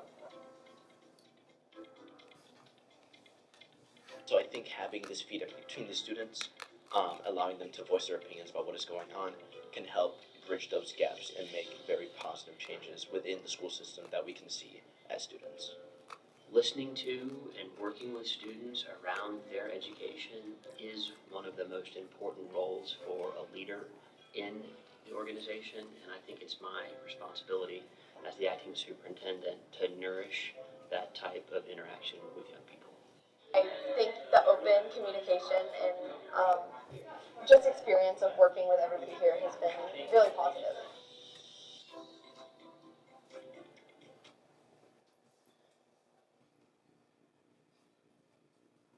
Sure how to get it back to the slide. There we go. Awesome. Now let's dive into some of the feedback these amazing students shared with us. Brian Weaver, Supervisor for School Safety and Emergency Management, will give an overview of our conversation about safety and security. Good evening. For this topic, we asked 4 questions focused on students' feelings of safety and their knowledge of safety protocols. We also asked them to consider their role in keeping our schools safe and offer any new ideas increasing security. Overall, students reported that the adults in our schools value safety and security and will know what to do in an emergency situation. Students shared that they are comfortable and familiar with safety drills, but would like us to focus more on lockdown drills that involve various scenarios, particularly if the perceived threat is inside the building. They feel this will ensure more students take these drills seriously and will be more knowledgeable about what to do in different situations. And finally, they agree that we need to continue to build a culture and collective responsibility for everyone to see something, say something. Dr. Adam Brown, Senior Director of Student Services, will give an overview of our conversation about student supports. Good evening. In the area of student supports, we asked 3 focused questions. First, how would you describe the overall culture of respect and support at your school? What role do students play in creating a culture of respect at school? And what does feeling supported by teachers and staff look like to you? In the area of support, students value teachers who check in on them, provide flexibility, and recognize their efforts. They feel most supported when teachers offer personalized academic help and encouragement. Specific examples include staff who take time during each class period to check in on the well-being of the students. Relative to respect, they suggested the need for more structured opportunities to build relationships and practice social skills. This included the ability to build school culture through activities such as school-wide celebrations. Additionally, they would also like the staff to be more equipped to intervene in cases of disrespect and bullying. Kristen Barr, Supervisor for Instructional Technology, Innovation, and Information Literacy, will give an overview of our conversation about generative AI and learning.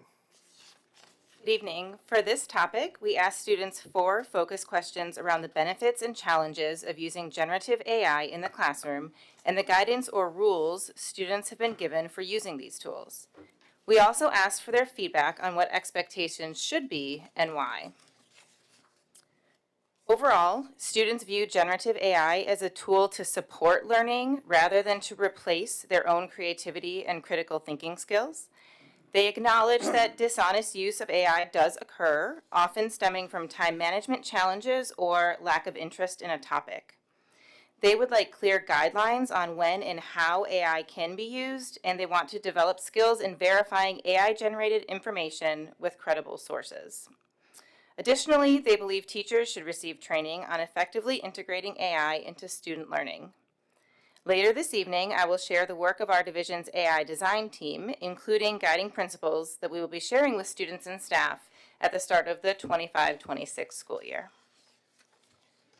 Finally, Courtney Mompoint, Director for Secondary Curriculum and Instruction, engaged students in meaningful conversations centered around these 3 focus questions on learner engagement. Our goal was to better understand the student experience, not just academically, but holistically, by hearing directly from them about what works, what doesn't, and what could be improved in the classroom and in our instructional programming. Rather than limiting them to specific subjects or policies, we invited them to reimagine what learning could look like through their lens. Several consistent themes emerged in their feedback. What you see here represents the most common and compelling ideas students shared with us. Students told us they prefer hands-on activities, labs, group work, and structured discussion protocols over passive learning methods like paper packets or digital modules. They want to be active participants in their learning, engaging with content in ways that are collaborative, creative, and meaningful. Many students expressed a strong preference for projects, presentations, and essays instead of traditional multiple choice tests. These formats they shared allow them to better demonstrate what they've learned and apply their knowledge in deeper, more personal ways. Students want more opportunities that connect to their futures. They asked for more career-focused electives, extracurricular activities, and life-ready skills courses. Things like financial literacy, job interview preparation, or time management. They also mentioned the need for structured time during the school day to complete assignments and get help when needed. A key theme we heard repeatedly is that students are looking for real-life relevance. They want teachers who can make connections between what they're learning and how it shows up in the real world, whether it's through current events, practical examples, or personal stories. Overall, students are asking for learning that feels purposeful, engaging, and tailored to the real world they're preparing to enter. These insights give us a valuable roadmap for how we can evolve our instructional practices, course offerings, and support structures to better meet their needs. Listening to students isn't just about gathering feedback, it's about action. Our team has identified 5 next steps for amplifying their voices and creating responsive opportunities to improve both student outcomes and school culture. First, while most of our high schools have student advisory structures in place, we want to ensure every WJCC school holds routine opportunities to gather diverse student perspectives and embed their recommendations into their school improvement plans. Next, as a division, we want to expand opportunities to develop students' leadership skills and empower student agency in taking ownership of their learning by engaging them in data analysis and continuous improvement planning. As part of our organization's development, we will continue to plan and deliver professional learning experiences that respond to our students' feedback and identified needs. Some initial topics that have surfaced include offering personalized feedback and scaffolds to assist students in meeting learning objectives, appropriately intervening when students are not being respectful to each other, providing restorative interventions for students who repeatedly use substances, utilizing engaging learning structures that challenge students to use critical thinking, creativity, and collaborative discourse, and leveraging generative AI as an innovation tool to enhance student learning. Finally, it was apparent that our students not only desire to give feedback, but also want to be change agents in their learning. In capturing this motivation, our team discussed the role of student representatives on other school boards in Virginia and will begin to research that possibility for your future consideration. We want to thank all of our students who participated in this tour and plan to share these recommendations with them via letter in the weeks ahead. We're happy to take any questions you may have at this time. Thank you so much. Questions or comments from the board? Mr. Jose? In looking at the stakeholder survey that was done on slide 3, did anyone talk with the students regarding their 53% as to students at my child's school respect other students and why they felt that way? Yes, that was Dr. Brown, and that was one of the specific questions that he asked the students. They talked a lot about, and it kind of goes to the school-wide opportunities to meet other students, but a lot of students would stay with their kind of social group or their friend group, and having the opportunity to meet with other friend groups beyond the classroom setting or in the hallway would be productive. They say oftentimes they'll kind of stick to their own social network, and then perhaps not knowing other students can lead to disrespect or misunderstanding between students. So they talked about the opportunity to have more team building and social skill building so they can better understand students that they don't typically associate with. And has that changed at all a little bit this year with the cell phone policy, without having cell phones, where hopefully students are interacting with each other more? That's what I was going to say. There's definitely more interacting. I think that they talked about there's more socialization. They talked about the ability, I mean, they brought up references to increase pep rallies to celebrate school culture, the ability to have team building and not be able to pick who they're team building with to be associated with people they don't typically hang out with. And so I wouldn't say it's increased in terms of addressing the respect issue, but it can get there. Thank you. Mrs. Henley?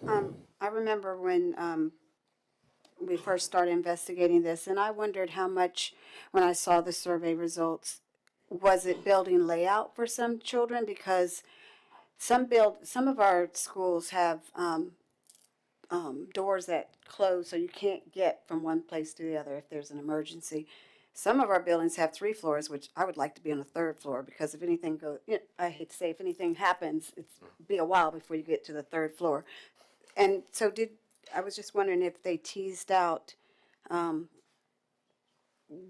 which school, like, was it by school layout? I'm wondering if you feel, because that makes a difference. I was wondering if that would be something to Why don't we have look Mr. into. Weaver talk a little bit about that in terms of the safety piece.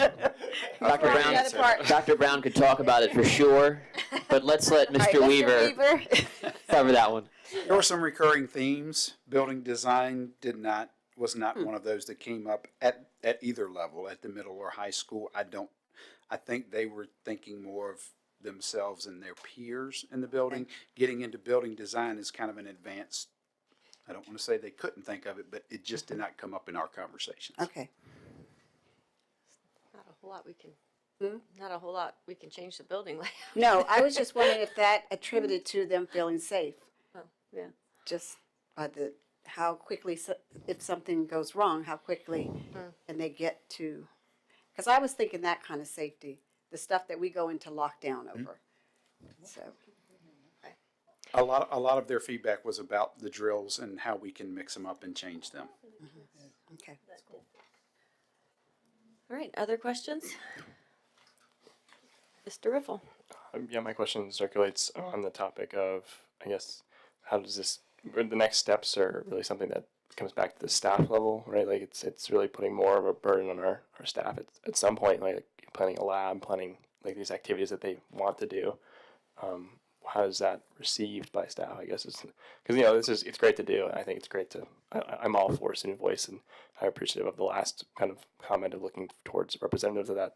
But I think that the implementation comes back to an already burdened, staff situation, and That's an interesting point, because I think that oftentimes our staff are doing the things they think are best and most valuable. So part of our responsibility, I think, as leaders is to share the information that we learn from students and wonder with teachers together around how we can improve it together. So part of what Ms. Trott talked about was the idea of developing professional learning opportunities around different ways of assessment or different ways to structure the classroom that would promote a stronger sense of interaction with students and collaboration among students. It's something that I think we've talked about before, but it would be important to continue to revisit. So I would not want us to look at it as though we are adding to the burden, but helping teachers to discover methods that their students are hungry to take advantage of. Sure. I'm appreciative of the answer, and I think that's kind of what I wanted to allude to. Is like I think it's still in the how do we do this stage, right? It's not like do this right now, It's like into next fall, but I think in that it's a good context for us to be cognizant of that question. I think we don't want to add more, right? We want it to be something that the students actually want in a product. It doesn't want to be additionally, we're adding a project on top of what's already there, right? So I think that's I'm trying to walk the line there. And then in my other question, well, actually, really just want to say thank you. That's my other part. It was this is tremendous work that really I think divisions tend to stray away from, and it is harder to do and reoccurringly do this. And I think my next question would be how often will we be doing this? I think how often do you have a feedback it essentially is a feedback loop that's outside of what we have in our student advisory committee, right? It's really the only other time our board hears from student feedback, and that's something we actually yearn for a lot. But is there a plan to keep doing this, or again, that's another terrific question. I think one of the things that we administratively have planned to bring back to the board in early May is a look at how utilizing resources from the Virginia School Board Association, look at the different models for student representation and voice relative to the school board. But one of the things that I think the leadership team that participated in the Voices Tour would tell you is that it was incredibly impactful learning for us. And as a result of that, I would intend for us to continue to utilize this mechanism to gather feedback and perspective. The cadence of that, I think, needs to be determined as we move into the summer and try to activate next sets of action plans. But I think that you will see this as a recurring feature of how we engage with young people around their learning. Great. Any other questions or comments on this? I'll just briefly comment. I thank you to Dr. Keeper for allowing me to sort of just be a silent observer at some of the student voices tours, and I always enjoy the opportunity to be in our schools and to first and foremost hear directly from our students. So that was a very informative and engaging experience for me, and I just sort of my takeaways. I felt like it was an exemplary model of just everything when we talk about like what we want to provide for our students and a learning opportunity. It was not only engaging for the students, and they were learning from each other, from the way that the groups were formed, and having them sit at tables but then break into small groups where they were not with the people that they necessarily sat down at first with. The different grade level engagement. It was just a really unique opportunity. And also, I'd say the adults in the room also learned as well. So I think that it was, ideal and ideal sort of learning situation in both cases. So I look forward to future opportunities like this, and I think that it was a phenomenal idea, and I'm glad I got to see it in action. Thank you. I really appreciate the team. There were 2 long days with respect to spending time very early in the morning at our high schools and well into the afternoon in our middle schools. It was incredibly impactful, as I mentioned, and I think that it's something that is beneficial for the organization. So thank you. One last question, if you don't mind. Is there any need or intention to share the findings of this survey with the rest of the students? I believe that in terms of the survey itself, we have shared the survey data. We shared that in December. We publicized that, and in terms of the specific learning that we did as adults, we will share with the students who participated, and that we are also talking about ways to more broadly help teachers and students know the things that we learned during the tour and what are the potential next steps.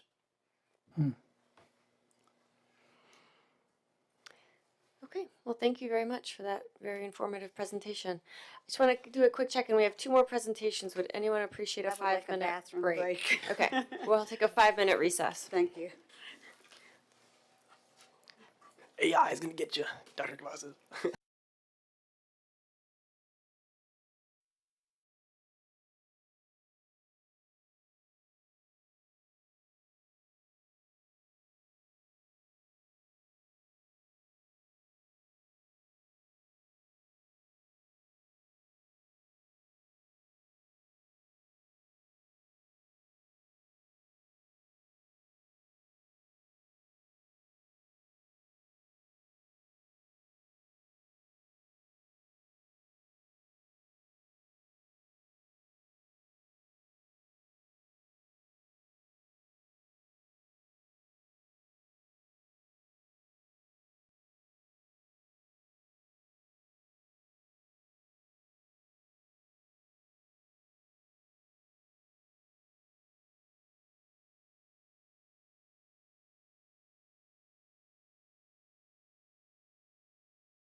end our recess. We'll reconvene our meeting. And we will move on to item 6.02, Generative Artificial Intelligence Update. Thank you, Madam Chair. About a year ago, administration brought to you some information on how WJCC was positioning itself relative to generative artificial intelligence. Ms. Barr is back with us this afternoon to give us an update on some exciting work that the division has been part of. Ms. Barr? Good evening, Madam Chair, members of the board, and Dr. Keever. A year after our instructional technology team presented to you about the emerging use of generative AI in K-12 education, I'd like to provide an update on what work has been done and our plans for continued guidance for responsible use of generative AI tools for teaching, learning, and working in WJCC schools and offices. Before outlining the work of our team, I would like to provide you with rationale for continuing the focus on the use of generative AI in our school division. In January 2024, Governor Youngkin released Executive Order Number 30, which included guidelines for AI integration throughout education in the Commonwealth of Virginia. These guidelines were categorized into guiding principles, strategies for success, and roles and responsibilities for the use of generative AI in both K-12 and higher education for all stakeholders. Continuing our exploration and guidance on the use of generative AI tools is in line with these guidelines. Additionally, artificial intelligence is a noticeable addition to the Computer Science Standards of Learning released in June of 2024. The term artificial intelligence appears in the standards 24 times, including in the foundational principles section of the document. A survey conducted by Common Sense Media in September 2024 indicated that 70% of students aged 13 through 18 have used at least one type of generative AI tool, and 40% of those students used it for school assignments. 56% of teens feel it's necessary for K-12 students to learn generative AI-related skills for their future careers. However, 83% of parents surveyed indicated that they had not received communication from their child's schools about generative AI policies or use in the classroom. When we consider our strategic plan key priority, which includes college and career readiness, research indicates that knowledge and skill in generative AI are imperative. In the 2024 Graduate Employability Report released by the Cengage Group, 75% of employers noted that they are using generative AI tools for research, writing, data analysis, brainstorming, and product development. But a majority of college and learning programs discourage the use of generative AI. 72% of employers indicated that their employees could benefit from training on how to work beside generative AI tools. The report concluded that without access and regular exposure to Gen AI in the classroom, graduates risk being less competitive in the job market and falling behind as they enter the workforce. Additionally, the 2024 Work Trend Index annual report from Microsoft and LinkedIn showed that AI aptitude is heavily considered in hiring decisions, with 66% of leaders indicating that they would not hire someone without AI skills, and 71% indicating that they are more likely to hire a less experienced candidate with AI skills compared to a more experienced one without them. With this in mind, I'd like to provide an overview of the collaborative work that's been taking place in WJCC this year across multiple departments. In fall, the Virginia Association of School Superintendents and the VDOE offered an ongoing professional learning opportunity for school divisions around the Commonwealth. Over 70 school divisions participated in the Virginia Gen AI Year of Learning in 14 regional hubs. WJCC was proud to host the Region 2B cohort, engaging our team of 12 leaders representing senior leadership, instructional technology, curriculum and instruction, organizational development, finance, communications, student services, and school-based leadership, with 3 other regional school divisions, to learn about the advances of generative AI and to consider how to strategically approach responsible, effective use of the tools in WJCC. Participation in the cohort was an invaluable experience for both internal and regional collaboration to move forward with guidance around ethical, responsible, and practical use of generative AI across all departments. The work of the WJCC team resulted in a detailed plan for continued support and guidance in the use of generative AI for all stakeholders. A generative AI guidebook is being developed around a set of guiding principles that were created to outline expectations for use of generative AI to enhance teaching, learning, and operational efficiency. The guiding principles align with WJCC organizational beliefs, values, and strategic plan priorities, and include a focus on use for teaching and learning, transparency and explainability, ethical and responsible use, privacy, safety, and security, equity and inclusivity, human oversight and critical thinking, and continuous improvement and adaptability. The guidebook will include sections focused on standard expectations for all stakeholders and specific considerations for family and student use, all staff use, and instructional use. For example, the students and family section will emphasize the role of generative AI to enhance learning rather than replace original work or thought. It will include information on responsible use of generative AI tools, the definition of original work, suggestions for use of generative AI to increase accessibility, and guidelines for attribution or citation when generative AI is used. For instructional staff, there will be a focus on enriching teaching and learning rather than replacing curriculum and lesson design. This will include recommendations for updating assignments to include defining the role of allowable AI use on an assignment, tips for utilization of AI for tasks such as lesson planning and content creation, and ethical considerations for use with students in consideration of age, experience, and intended learning outcome. It's our goal to have this generative AI guidebook published and available in early summer. In addition, our technology integration team has continued to engage in professional learning about effective practices and integration of generative AI tools in K-12 digital resources, classrooms, and offices. We've provided opportunities for students, families, teachers, and staff to participate in learning about the topic. In September, WJCC hosted a family academy titled Generative AI in the Classroom and Beyond. Another family academy focusing on ethical and effective use of generative AI is scheduled for April 16th. Our school-based technology integration coaches have offered over 20 optional professional learning opportunities for teachers and staff to learn more about use of generative AI in their daily work processes. In February, instructional and operational leaders engaged in a leadership and learning session focusing on navigating the change that generative AI has introduced to teaching, learning, and working in K-12 education. They experienced how Gen AI tools can enhance their work processes and how they might introduce and support the use of these tools in their respective work locations. Students have also been engaged in learning about generative AI this school year. The technology integration coaches have taught or co-taught lessons introducing responsible use of generative AI tools at all levels, grades K through 12. Lesson topics range from identifying AI-generated content to ethics and use of generative AI for research and practical applications, such as practicing interview skills. As we just heard, student perspectives on the topic of generative AI use and future recommendations were also discussed at the middle and high school student voice tours. Finally, March 28th, last Friday, was National AI Literacy Day, and the Instructional Technology Department offered activities to engage elementary and secondary students and all staff in generative AI use. Finally, I'm excited to share an opportunity that was recently offered to our school-based teachers and staff.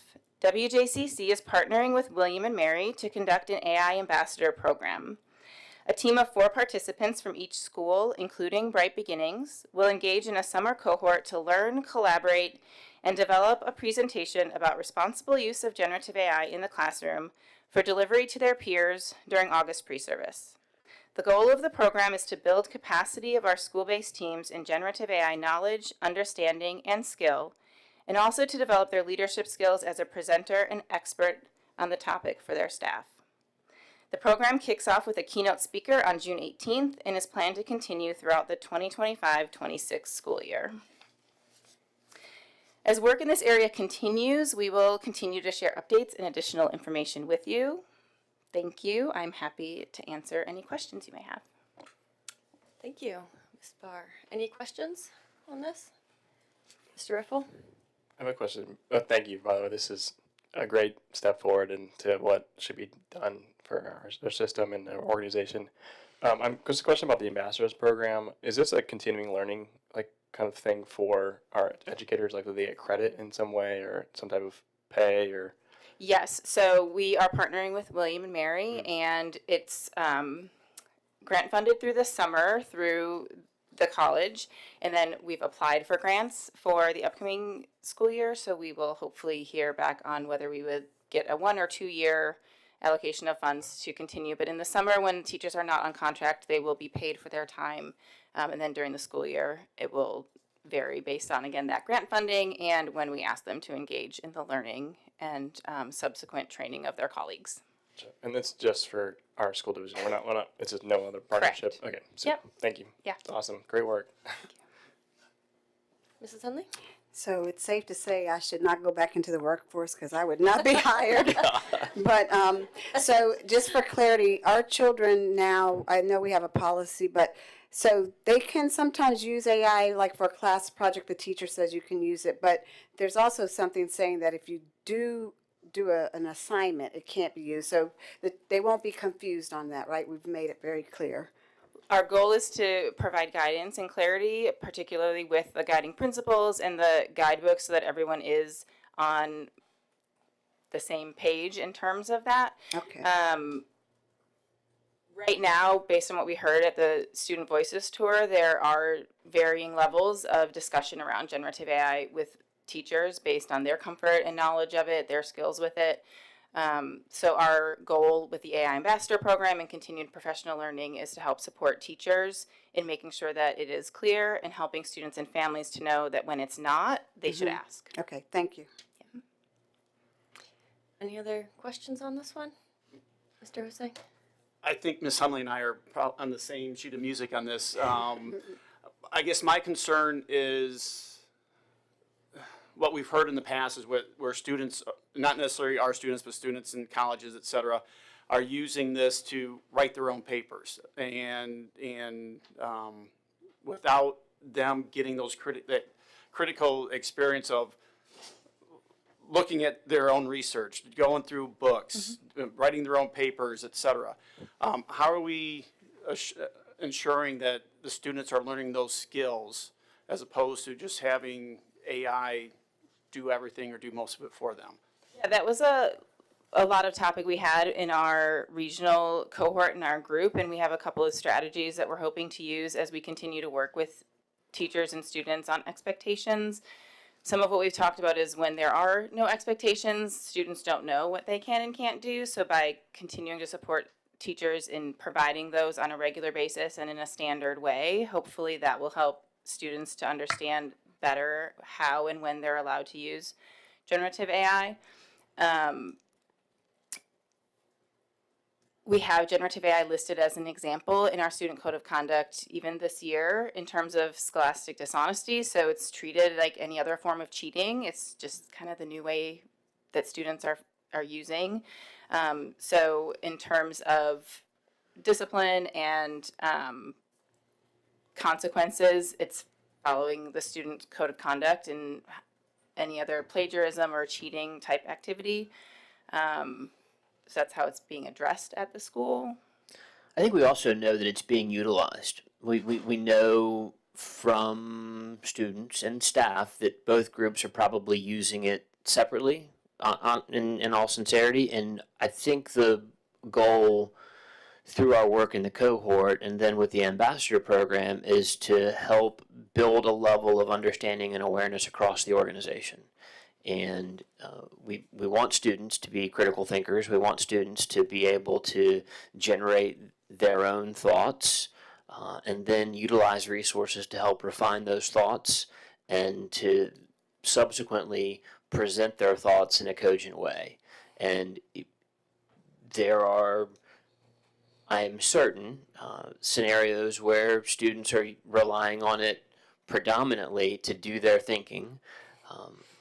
there might also be staff members using it to predominantly guide their thinking around particular pieces. But our responsibility, I think, administratively, is to create an expectation for the appropriate use.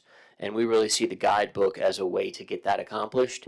You may remember one of the slides that Ms. Barr showed, the idea of a green and a yellow and a red, whereby we are trying to signal to the students what is appropriate and when it might be appropriate. To add to that, I think with our teaching staff too, we're going to maybe challenge them to think about what they're assessing, the process versus the product. Is the grade just on that final paper, or are they also having check-ins along the way and conferences and doing various things to know before a project or a paper or something is turned in whether the student has had their own thought and progress in it? Thinking about adding personal experiences and connections or reflections to what would traditionally be maybe a more straightforward or fact-based product. So as we continue to work and do professional development with our teaching staff, asking them maybe to shift a little bit of their thinking about what type of work is done where, with what tools, and in what ways are we assessing the students along the way. Mr. I think for one, I agree with the colleges in this part where the majority of them discourage Gen AI, and I'm with the colleges on this one. Mr. Riffle? Yeah, I'm actually the opposite opinion. I think we use it a lot in the workforce, and it's actually encouraged where I work because we talk to thousands of people, and there's ways to message and use data. But there's a way to do it right, and I'm agreeing with what we have here. My question is, what platform does our students use when we encourage them to do this type of activity? Is it ChatGPT? Is it Bing's, like whatever, like there's different things associated with each. Yeah, we have an instructional technology resource review committee, and we've looked at a couple of different generative AI tools that we've approved for student use.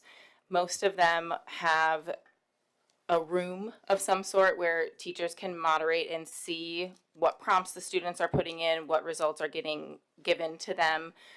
They're also geared for K-12 in terms of responses. So most of them, if you put in, I have a 50-word essay to write about Romeo and Juliet, it'll say, well, I can't write that for you, but here are some suggestions on how I might help you start thinking about it. Like, it will kind of engage in that way.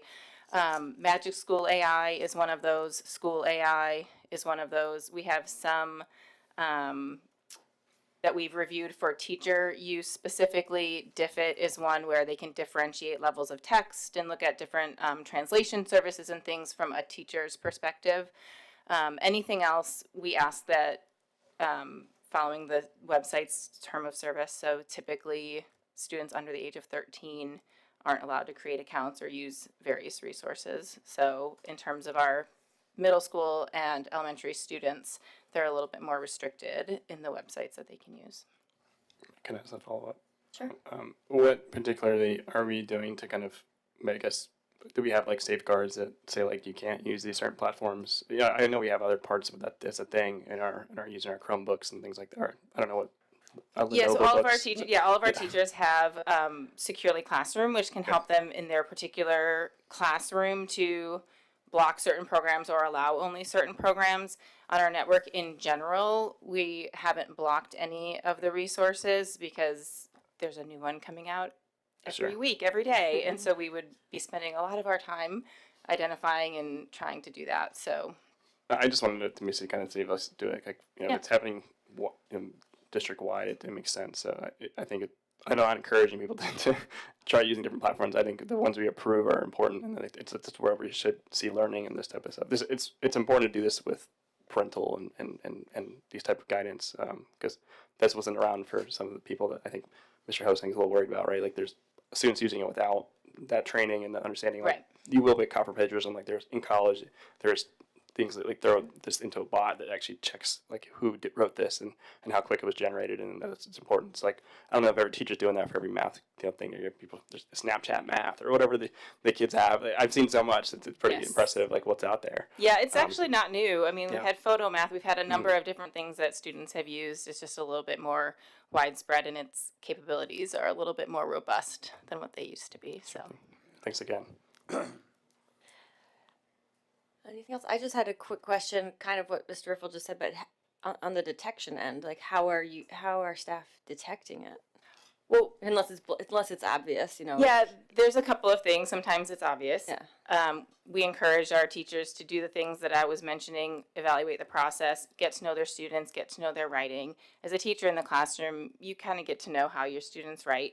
At the high school level, we do have a product called Turnitin embedded in our Canvas instance. We've had that before the generative AI kind of surge as a plagiarism detection, and it does have an AI detector there as well. The problem with the AI detectors is that they aren't reliable, and in a lot of cases, they're based on looking at the perplexity of the writing. So how complex are the sentence structures? How many times are the words repeated? Things of that nature. And with introductory or more basic writing skills, there's higher likelihood of a false detection of AI writing. And so it's difficult to rely on those solely as evidence, but rather we ask teachers to use that as the basis of a conversation, to ask more questions, to have a dialogue with the student and maybe the parents to say, tell me more about this sentence that you wrote, this assertion, this thesis, so that as a student can speak to it, you would better understand whether or not they wrote that section of the paper. Oh, okay. So since I don't know much about AI, if I were doing something on Romeo and Juliet and the three of us were, and we all said it, would AI send us all three the same things? Or, no, ma'am. Oh, boy. Okay, never mind. All right. It's also going to be based on the other things that you've searched and asked it to do. It starts to learn about your thought processes. It learns how you can tell it to I want it to do at an 8th grade reading level. You can program it to tell you these things oh, this is what I want to see for a 30-second clip, or it's pretty impressive type of work, and it's kind of hard to catch. And I think it's where we run William and Mary. When I went there, they started talking about this, and I'm glad they've taken more steps to kind of understand that there is ways to kind of if you are a computer science major, you can meddle around in how to figure out how to make it sound like you and to the type of work. So it's definitely complex. So I think it's the first step is us initiating this type of conversation. And I'm glad we put this in part of our student reflection stuff, that this is an important part that they should understand. Internet use is never going to be changing. It's something that they'll be using. So thanks again. Yeah, adding it to our digital citizenship lessons. Yeah, definitely. All right. Well, thank you so much. Thank you. All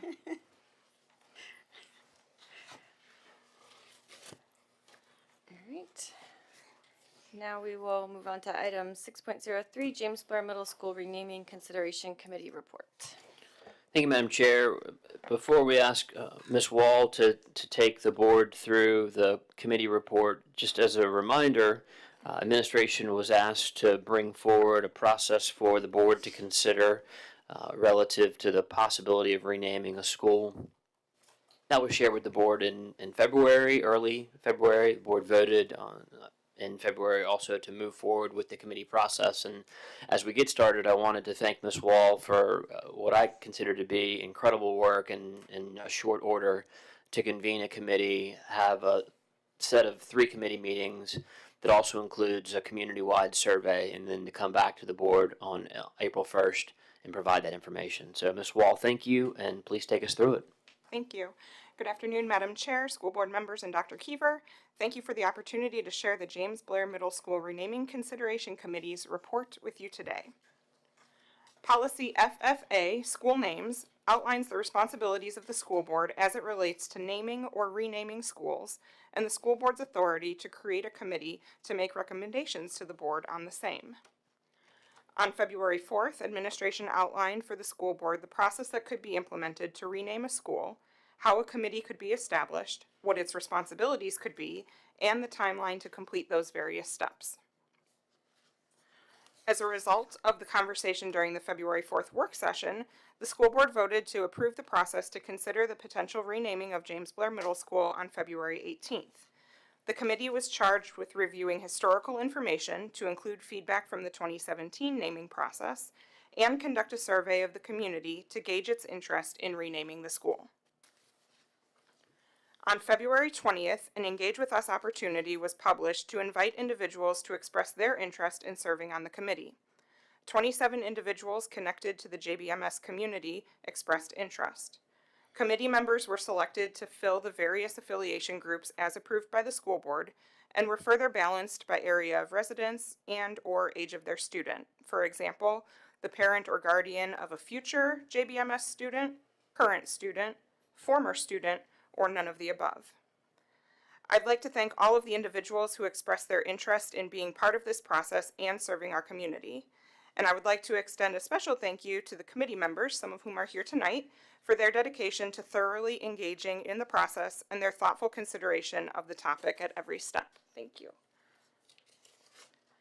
As outlined in the board-approved timeline, the committee quickly got to work, meeting 3 times in as many weeks to fulfill the first phase of its charge.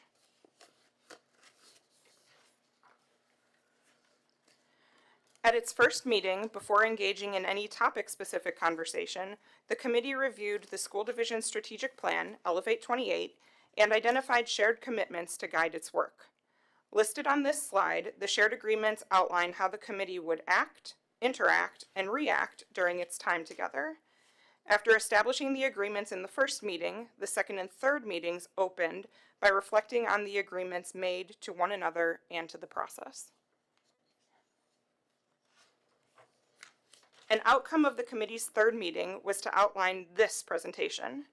After reviewing survey data, discussion unfolded, and a committee member suggested the committee should poll itself to determine where it stood as a group on the topic of renaming. Through the anonymous poll, 11 members were in favor of renaming James Blair Middle School, and 1 member abstained. I will soon walk through the committee's research, as well as the results from the community survey, but wanted to first share the committee's recommendation and rationale with you to contextualize the information you will hear.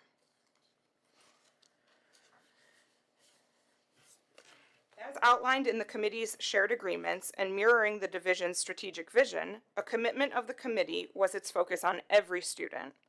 The committee does not believe that a school named after James Blair engenders the inspirational or aspirational qualities to support all learners, nor does it represent the qualities we hope for our students to embody during and after their time with WJCC schools. As one student shared in the open-ended portion of the survey, quote, "I believe that James Blair was a very influential figure and did a lot of things that helped the future of Williamsburg and beyond. However, I believe that since he owned slaves and cheated and lied to a lot of people, he shouldn't be the name of a school."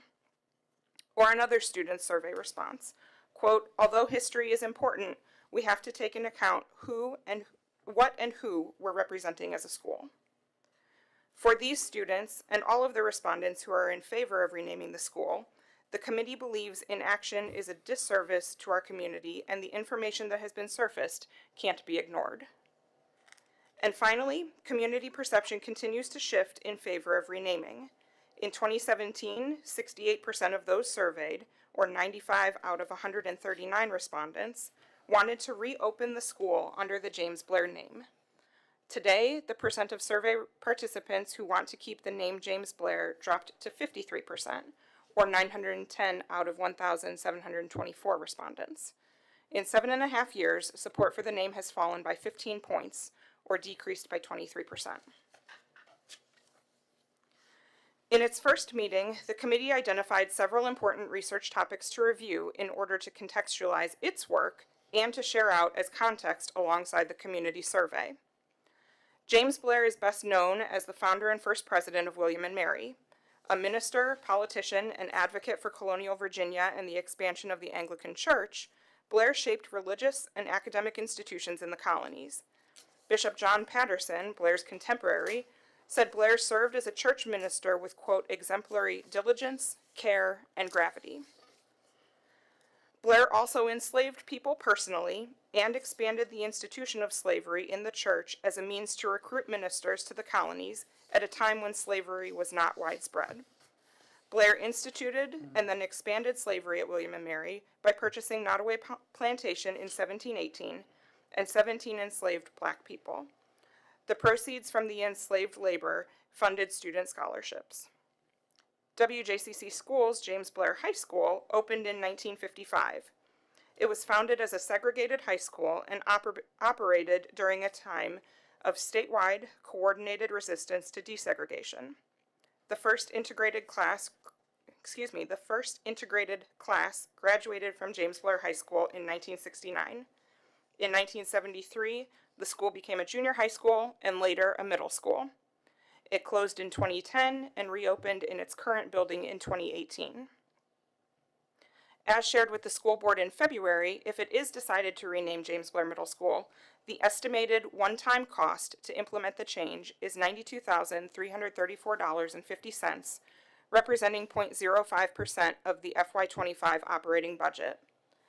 While the committee respects this is a meaningful sum, it also acknowledges that remaining funds from this fiscal year could be applied to the name change expense, funds that, if otherwise unused, would be returned to the localities and, unfortunately, couldn't sustain ongoing or repeated expenses, like investment in staff salaries or new FTEs.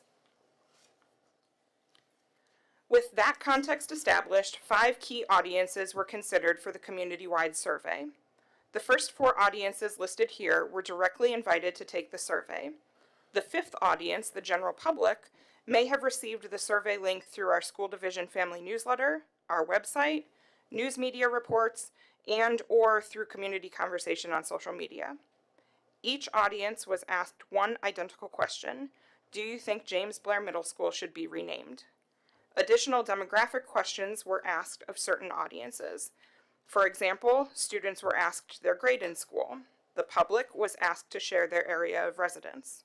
An optional, open-ended question allowed respondents from every audience to share any other thoughts on James Blair, the individual, James Blair, the middle school, high school, and or the possibility of renaming James Blair Middle School. Survey participation rates are included here. Across all audiences, 1,724 total respondents participated in the survey.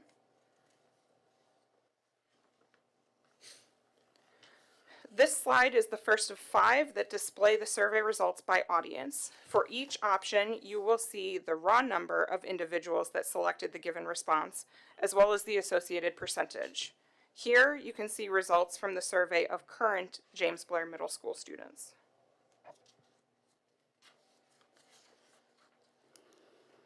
This slide displays survey results from current James Blair Middle School staff.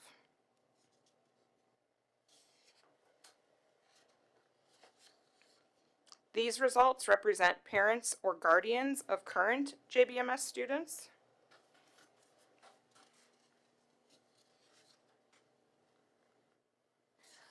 This slide represents WJCC schools' parents or guardians of students who are currently in pre-K to 5th grade or high school and live within the James Blair Middle School attendance zone. Or to put it another way, these are parents or guardians of future or former James Blair Middle School students.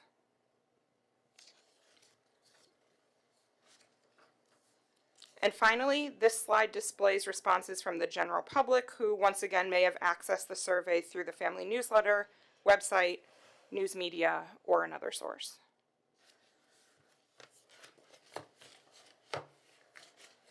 This slide compares data available from 2017 with 2025 data aggregated across all audiences. In 2017, in advance of the school's reopening, survey respondents either suggested the school's name should be James Blair Middle School or offered an alternate suggestion.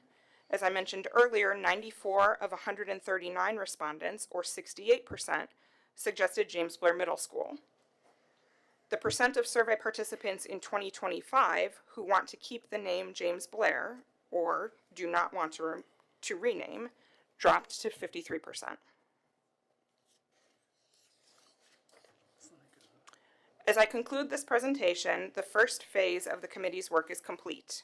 Administration outlined in February that if the board would like to pursue a name change at this juncture, the committee could reconvene between now and May 6th in order to determine the best pathway to solicit alternate name submissions, receive and evaluate those submissions, and prepare a report and follow-up recommendation for the board.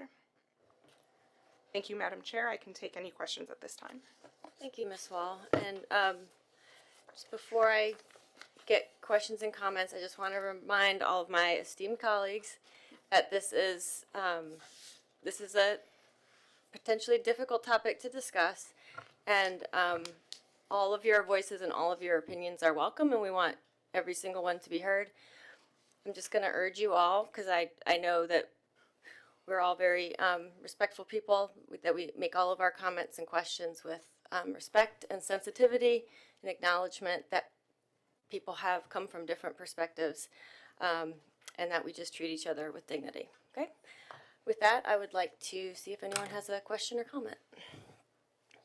Just for Robert's Rules of Orders, how many questions, like, we can just, this isn't like. A discussion. Okay, just discussion. Okay. So I have a couple of questions. With the staff, when we say staff, for the survey at the school, I know they're like, when you count custodians all the way up to principal, in between, were the staff that were surveyed just the teachers, or was it voluntary? Did it just say, if you'd like to take the survey, come down and take it? That's my first question. It was delivered electronically, and as you started to describe, anyone associated with the building, so not just instructional staff. Okay, so we don't know of the if they were, they could have been anybody that. I believe that the denominator was 66, if I remember correctly. 29 individuals participated out of 66 that were invited. Right. But it was an anonymous survey. I couldn't dig into that. Okay, but that could have been a custodian. It could have been. Okay, mm-hmm. Okay. My other question: when the committee was meeting, was it hybrid, or was everybody in place? There was no virtual or anything. Physically in person. First, physically. Okay. And then when the children got the survey. I know that a permission slip must have went out, I'm assuming, so parents would know. Did they get any history before this? How did that happen? So the information that I read, that I shared during the slide about the context, that was to everyone but students. That was either placed on the website or contained within the email invitation that individuals got to participate in the survey. For students, Dr. Littleton read that information in the morning announcements, in the morning news, and all students were tuned into that and then went ahead and participated in the survey in school during class time. Okay, and then how many hours when you met on the 3 days? Was it an hour, 2 hours? I was just curious. We tried to keep our meeting times to an hour and a half, so 4.5 hours of time together. Okay. And then my last thing is, when I see the results of all the people that were surveyed, and all of them, it said no, but the committee came back with yes. How much did the survey take into account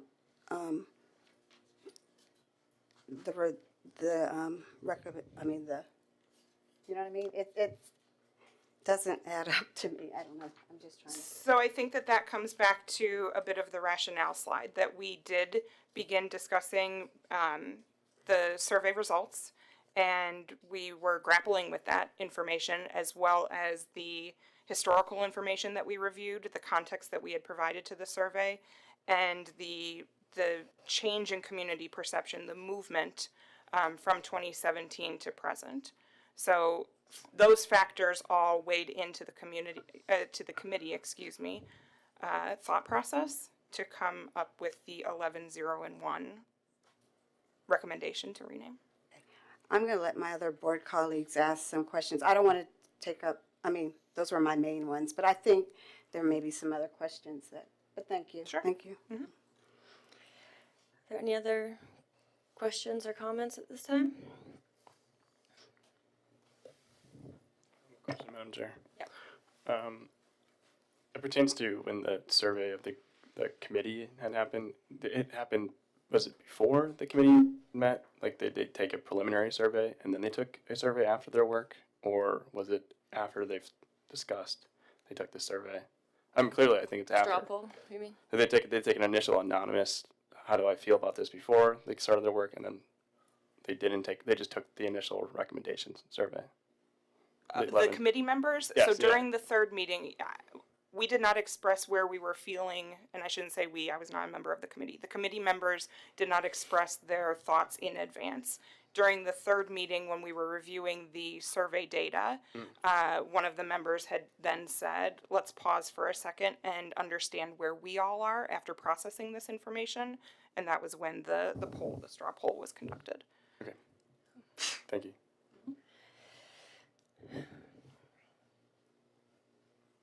Would anyone else like to say anything? Yes. I like your comment when it said that over this in 2017 to 2025, you had this decrease in percentage of approval, but nevertheless, the answer is still no. Correct?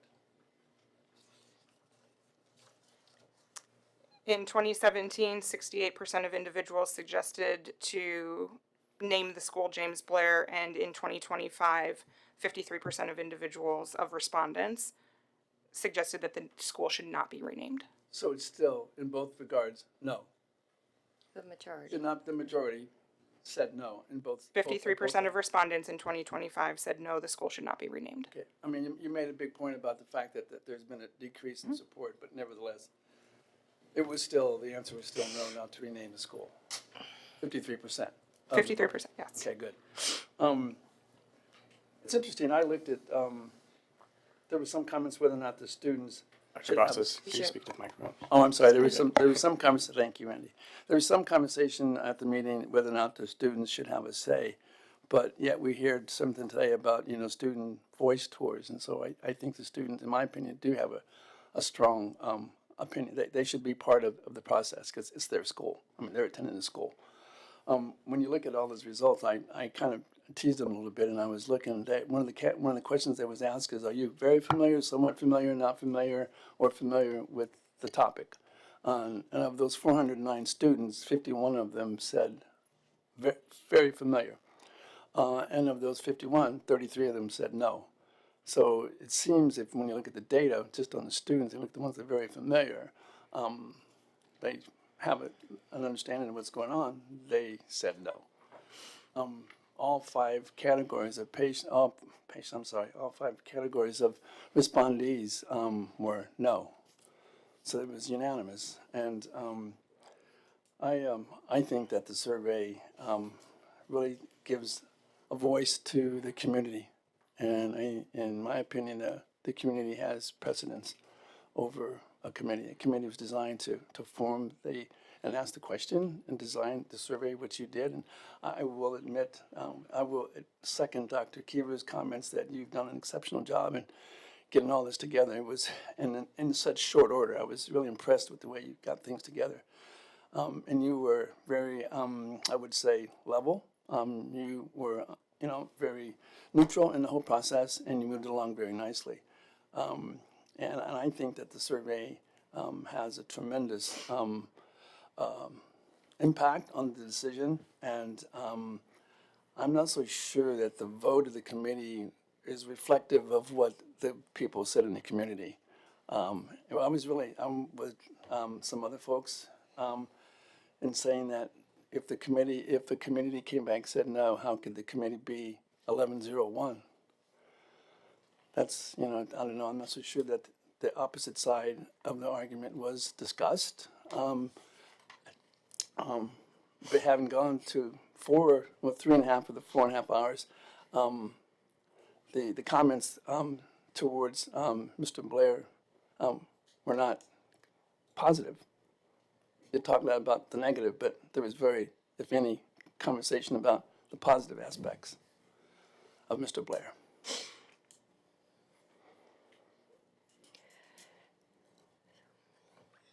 Thank you, Dr. Cavazos.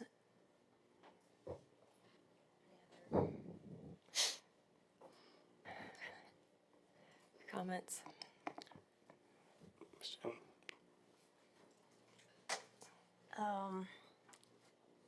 I feel quite conflicted over best next steps, and I am hoping that this is a time where we can discuss and be honest and vulnerable with each other about best next steps. I want to honor and commend the work of our committee.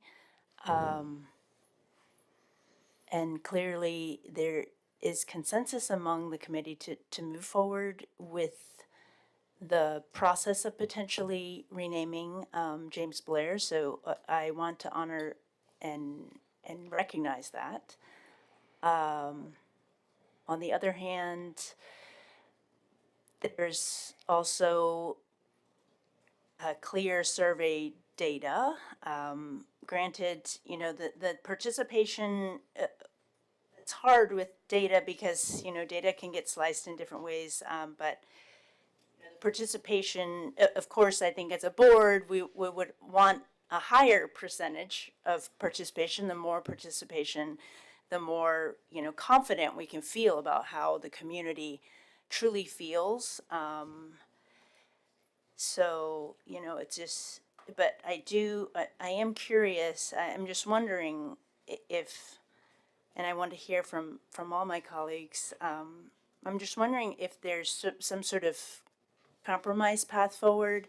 I know that we had talked about a process that many of us believed in, and I still believe in that process. Given this information, you know, I think it's worth figuring out if maybe there's a different direction that will also work, because I still think that there is value in the committee work and in everything that they put out there. I'm wondering if there's some sort of education piece. I'm noticing there were quite a bit of unsures. I really appreciate the data that was provided so quickly to us and all the raw data. I mean, I think all of us sat with it for a while. We read every single comment. I read every single comment multiple times. So that's sort of where I'm at right now. I'm also concerned. We're trying to build trust within our community. We've heard that, and with surveys, it has happened on several occasions where we do a survey and then we don't. I'm thinking about calendar and things like that. So after a while, I feel like people might feel like, why should I fill it out? They're going to do what they want to do anyway. And that's the part that I want to have some clear up. You know, I just don't feel, I don't know how to answer that part of it to a person to make sense of that. I know that you said some of the quotes from the students that wanted to, with the name change. As everybody knows, I am always for children. That's what I ran on. And so I really went over student comments for 3 days. I mean, I read all 490. And their voices are very clear on things. And I'm not going to, I'm assuming, I don't know, does the viewing audience get this, what we got, or no? Probably not. No. Right? This presentation, yes. Yeah. This presentation, but not the raw data. Okay. So I think the comments are very, on both sides are very, they're great. So that's the part that's hard for me. Okay. Yeah. Mrs. Donner? That's okay. If you want to go. Some of the comments that I've heard is that the public comment portion of these surveys was very limited. It was presented or offered, I believe it was on a Friday afternoon, and the cutoff was Tuesday at noon. So the comments that I've received from the public was that was not enough time for the public to respond. So the public thinks that this was a rush job to get this through, to get very limited public comment. So that was just one of the things that I'd heard. In reviewing the 5 different areas of where you got the responses from, all 5 were in favor of not renaming the school. All 5. And if you look at the unsure portion of it, let's just say you divide that in half and give half to yes and half to no. The no percentage is going to be going up. It's going to be closer. I mean, it's not going to be 68%, but it's still gonna be closer than the 53%. But even if it's not, I mean, that 53%, as Dr. Cavazos was saying, I mean, that's our society speaking. And as Ms. Humley said, if we're not going to listen to these surveys from our society, from our constituents, they're not going to take these anymore. They're not going to listen to what we're trying to do if we're just going to ignore them when they come back to us and tell us what they want. And right now, the overwhelming issue is that they don't want this renamed. And a lot of the comments that I saw is responding back to what Dr. Keever was mentioning at the beginning of this meeting: budget, money. We've got better ways of spending our money than renaming the school. And I can get into other issues, but I won't at this point, but I'll just say that I think the community has spoken. The community does not want the name change, and I don't think that we should move forward with that. If I may, there's something really interesting. Oh, I'm Dr. sorry. Let Mrs. Please. Donner go, because you've already been once. I'm sorry. Yeah, I appreciate the comments of my colleagues, and I can recognize that we're all intelligent, reasonable people that can all come to a very different conclusion. And I just have a very different conclusion than my colleagues. And having sat on the committee, and I appreciate that this committee has sat here since 4:30 this afternoon to listen to the outcome of their work. And so I want to say thank you for the hours that you've put into this. I agree with the comment that this is a reflection of our society. The fact that 53% of people would think that it's okay to leave an enslaved name on a building where children go to school is a reflection of our society. And that 30%-ish would say, like, that's something we shouldn't do, and 20%-ish are in the middle, like, you know, here, and it's neither here nor there. I think that is absolutely a reflection. And so for me, it's about context. So this school was, James Blair Middle School was named, well, first of all, right, it was Brown v. Board of Education, 1954. James Blair Middle School, if you go back and you look at the school board that sat in these exact same seats 70 years ago, because we're 2025 and that was 1955, they had federal law and the Supreme Court that said you must desegregate. And they voted, to reflect their times, to have an all-white high school and then to name it after an enslaver. And to then create a mural that showed James Blair in his, you know, as a priest, and the way that that mural is designed, and there's pictures of it. You can see it in the Voices of Integration, and you can document it, you know, fact check for yourself. He is standing and he is lauding over Indigenous people, white indentured servants, and Africans.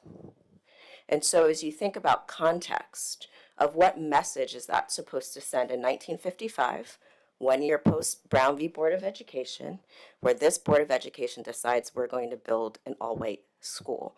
And we're going to put a mural that when white children walk in, right, the visual arts, like what you see, is intentional. We all know advertising is intentional. We all know that the things we put on our walls is intentional. That's an intentional mural. Somebody commissioned that mural, right? Because they thought that that was a great way to commemorate this person. And in that, when you also have to understand the context of mass resistance, which we teach to our 4th graders, and it is on the SOL.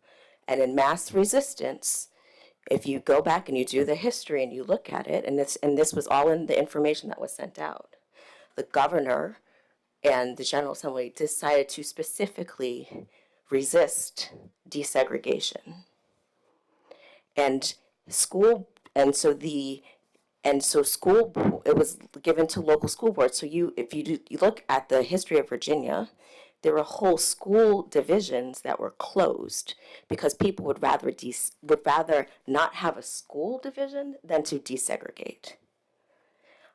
Our version of mass resistance was to build an all-white high school. And the way that the law was written was, anyone can apply to, or you can say, I want to go to this school. And the superintendent at the time Rawls Bird threatened the family of a black student that said, I want to come here. And so, right, you fast forward and we don't have forced desegregation of the school until the Rockefellers came in and said, there's about to be an eruption here. You are messing with Colonial Williamsburg. Fix it. And we desegregated overnight.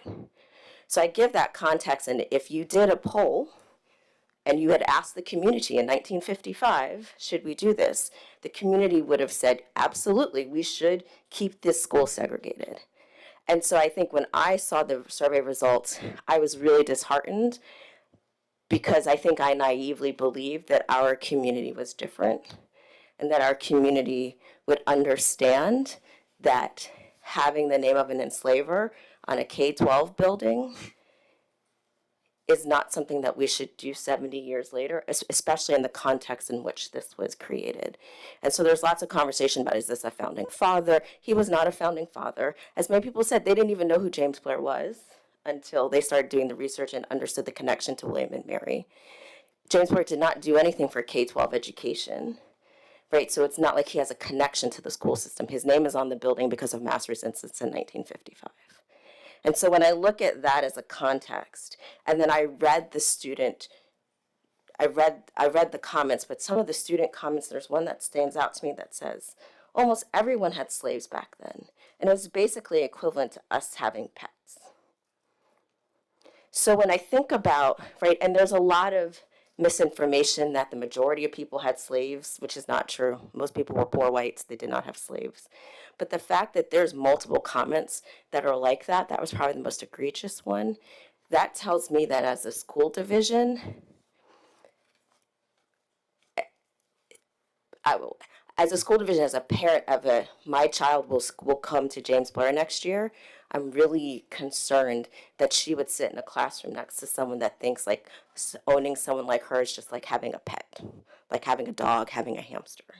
And so when you allow that to continue to say, oh, it was the times and it wasn't that big a deal and the community doesn't want that, 100%, like that is true. 50% of the community says it's okay. But I think as a school board and as a division, it is our opportunity to right a historical wrong 70 years later and do something that our predecessors didn't do and intentionally did to harm the community. You know, there's also this whole rhetoric around, well, that was so long ago. We have a very vibrant descendant community here in Williamsburg, James City County. The city has a Truth and Reconciliation Committee to address the wrongs that happened to the descendant community here. We have an African American Heritage Trail to understand the way that eminent domain was used to take land from that descendant community. And so while, yes, James Blair was in the early 1700s, what he did seeded the people whose descendants still walk amongst us today. You know, some descendant names of people in this room. And so I think to say that that is not part of our community, if we as a school board, for me, it's about my values. And so my value as a school board member, if I can sit in this chair and have an opportunity to right historical wrong 70 years later, but because it is uncomfortable, because half of the people think it's okay, because it's $100,000, a one-time expense of $100,000 that we're going to return back anyway, and we're not going to spend. But I am, if I have that opportunity to right a historical wrong, my values make me have to take that step, as unpopular as it might be, as much as people might not understand. And so that is why it's important to me that we don't allow a name that has now normalized slavery. The children were normalizing slavery in the things that I wrote. And I think as an educational institution, we have to take the first step, which is to take that name off, name something else, and then continue to educate our children around inequalities, inequities, and harm. If we were any other place, if this was Germany, we would not allow someone who had taken part in what happened to extinguishing Jewish people to have that name, right? Germany has strict their names, but here in the US, that's still allowed, and it's done purposefully. So that is my different conclusion of we spend money where we think it's valuable. I think it's valuable to spend $100,000 to fix a historical wrong 70 years later. And that's why I think that as you can always make a process better. But I think that is where, as I listened to our committee and why we decided to see the data, work through our emotions about the data, and still move forward, and decided that the data was one pillar amongst many, and that the values and what is right and righting historical wrongs was more important. And it was taking a stand that might be unpopular, but is the right thing to do. And that is, change happens from small minority voices of the 43% or the 30% pushing change. Rarely does change happen from the majority. So those are my comments. Thank you, Mrs. Donner. Sure. Dan, did you have another comment before? No, I'm gonna refrain at this time. Mr. Riffle? Yeah, Shin, I'm going to give you a vulnerable story if you want to hear it. I went to the College of William and Mary, and on our first 2 weeks there, they have this thing called orientation. People in fun neon shirts get you all hyped for coming to the great institution of William and Mary, and it's a difficult past, and they had told us about it within the first week of being there. I was a low-income student, first-generation college student, never really knew the institution in which I had said yes to.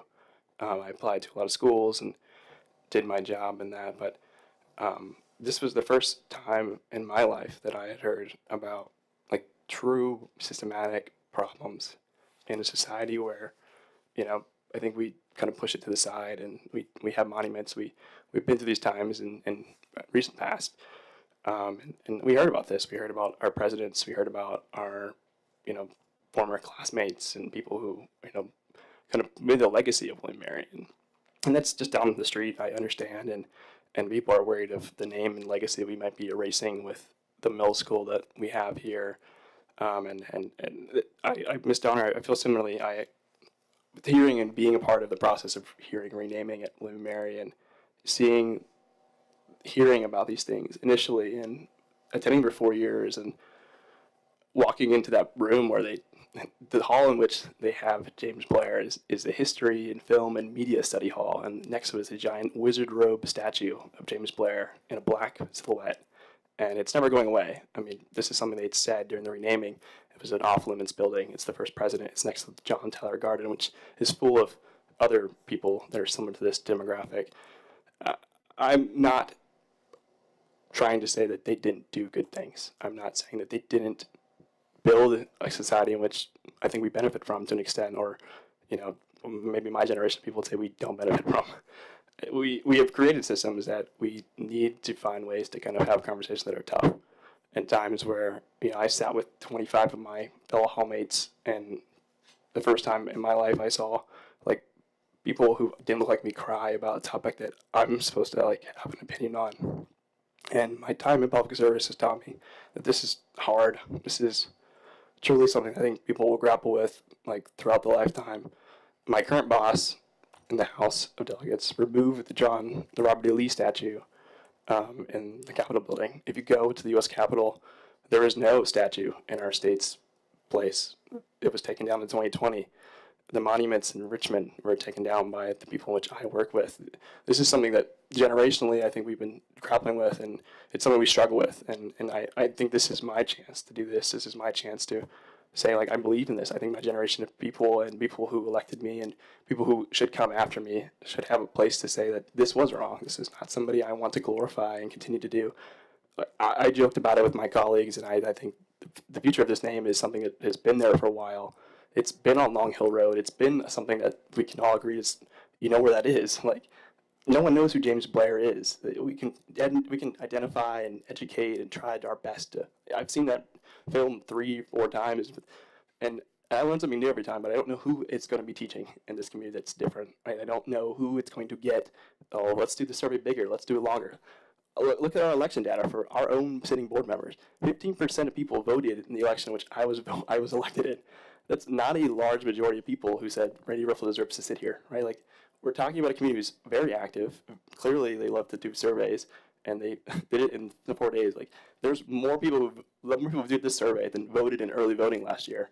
And I'll send you a chart if you want to know it. But it's somewhat to a question where I feel embarrassed to an extent of saying that the public says this, the committee says that, and then it's my job as a school member, which is FFA, it's to make our choice. And it's something I will grapple with. I mean, I have half of a life most of you haven't done yet, right? Like, this is something my generation of people say we should think about. We should talk about this. I've had conversations with my parents. I've done the generational thing. It's like, this is something that I would be remiss if I didn't speak to those morals that I've always had, and my parents have pushed me to think about, and I'm sure they'll call me after this. They'll talk to me. They'll see whatever is going to be in the press about it. But I can be proud to stand with people who aren't a part of a good boys club or something that's different in my generation. Like, and I know what I look like. I know who I am, and what I'm going to be doing. I'm not worried about re-election or what people think about these topics. Like, in the way that it's for an individual. Like, this is for a community. And if you can't sit in this chair and think about the same way I do, I think we're seeing completely different pictures of what we can do in our community. And that's for other topics. Like, if you just think this chair is just a place where things happen to us or a rubber stamp, we went to a conference, and I'll leave with this last comment. And someone had said it multiple times. It was said in different ways, but you're in the right place when you feel uncomfortable. Like, you, as a leader, that is an important place to be. And this is an important place for us to discuss and continue to have this conversation.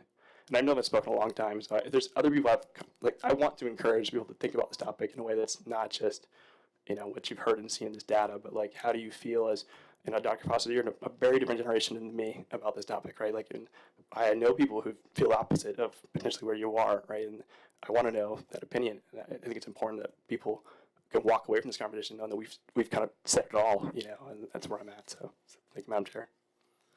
Thank you, Mr. Riffle. Dr. Cavazos and then Mrs. Henley. I just want to say a couple things. When you looked at all the comments from the students, the one that was kind of interesting at the very least was a sixth grader said that our first president, George Washington, was a slave owner, and he can be found on our money. So, and then the question was the question of a historical wrong. And when you look at that, I'm not even sure what she means by that, and I'm uneducated with that regards. But when you look at the numbers of the students who weren't familiar or unfamiliar or somewhat familiar, it's a large number. And so to me, what seems to be, what the question is begging is, we need education. We need to be educated. That's really the fundamental problem in my mind, is that these kids didn't even know who their John Blair was. And so to me, that's really what needs to be addressed, more importantly than change the name of a school. Yeah, I really do appreciate each and everybody's comments. I think and to have time to talk, we don't get to do this because we are not allowed to have meetings. So we have to call each other and talk to each other. But I think that the community thinks that we are able to talk and hear each other's perspectives all at one time, and we don't. So this has been very, very good. I definitely enjoy it. We went to a conference when we were in wherever we went. We went to where did we go? Atlanta. That was not a big Atlanta. Okay, I can remember San Diego but Tampa.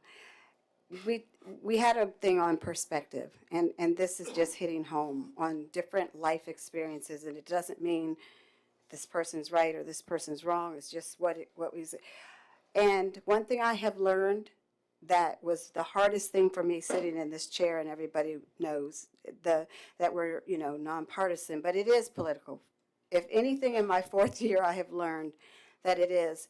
And when I look at these are the things I worry about, since we're going to be transparent and open, which is very good. I'm enjoying this, and I know Ms. Chin says, I wish we could talk sometimes.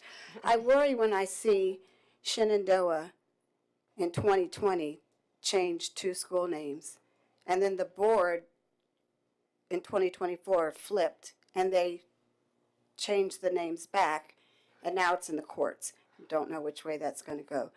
I worry when I see African American people in history's names coming from our current administration coming down, Thurgood Marshall or Jackie Robinson, the Tuskegee, and then I guess I worry, is everybody just trying to win? And so that's the things that I'm grappling with.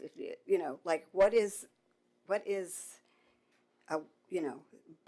I definitely love hearing everybody's opinion. It does help. We do need to talk it through. I would still like to talk it through a little more. I'm not I just, that's where I sit right now. So by talk it through a little more means you would like us to wait on moving forward? Is that what you're saying? That's got to be a group decision. I don't know. Sure. So are you making a recommendation or? Oh, I'm not. No, no. I'm just saying everybody seems to know where they're at, and I'm one that needs to process a little more. But I know we have a timeline, but I guess I want to make sure we're not. Oh, never mind. I'm good. Ms. Chen? No. Oh, no, I thought you were- I don't know how to formulate the next thing the right way that I think it should come out, because I need a little time to think. So as they go say ahead. in education, Yeah. you are given wait time, Yes, and then I need you a will little more jump wait in, time. and there will be space for you to jump in. As you all know, I'm quite introverted, and it's hard for me to speak in public, and so I'm often like shaking physically from head to toe when I have to say something, but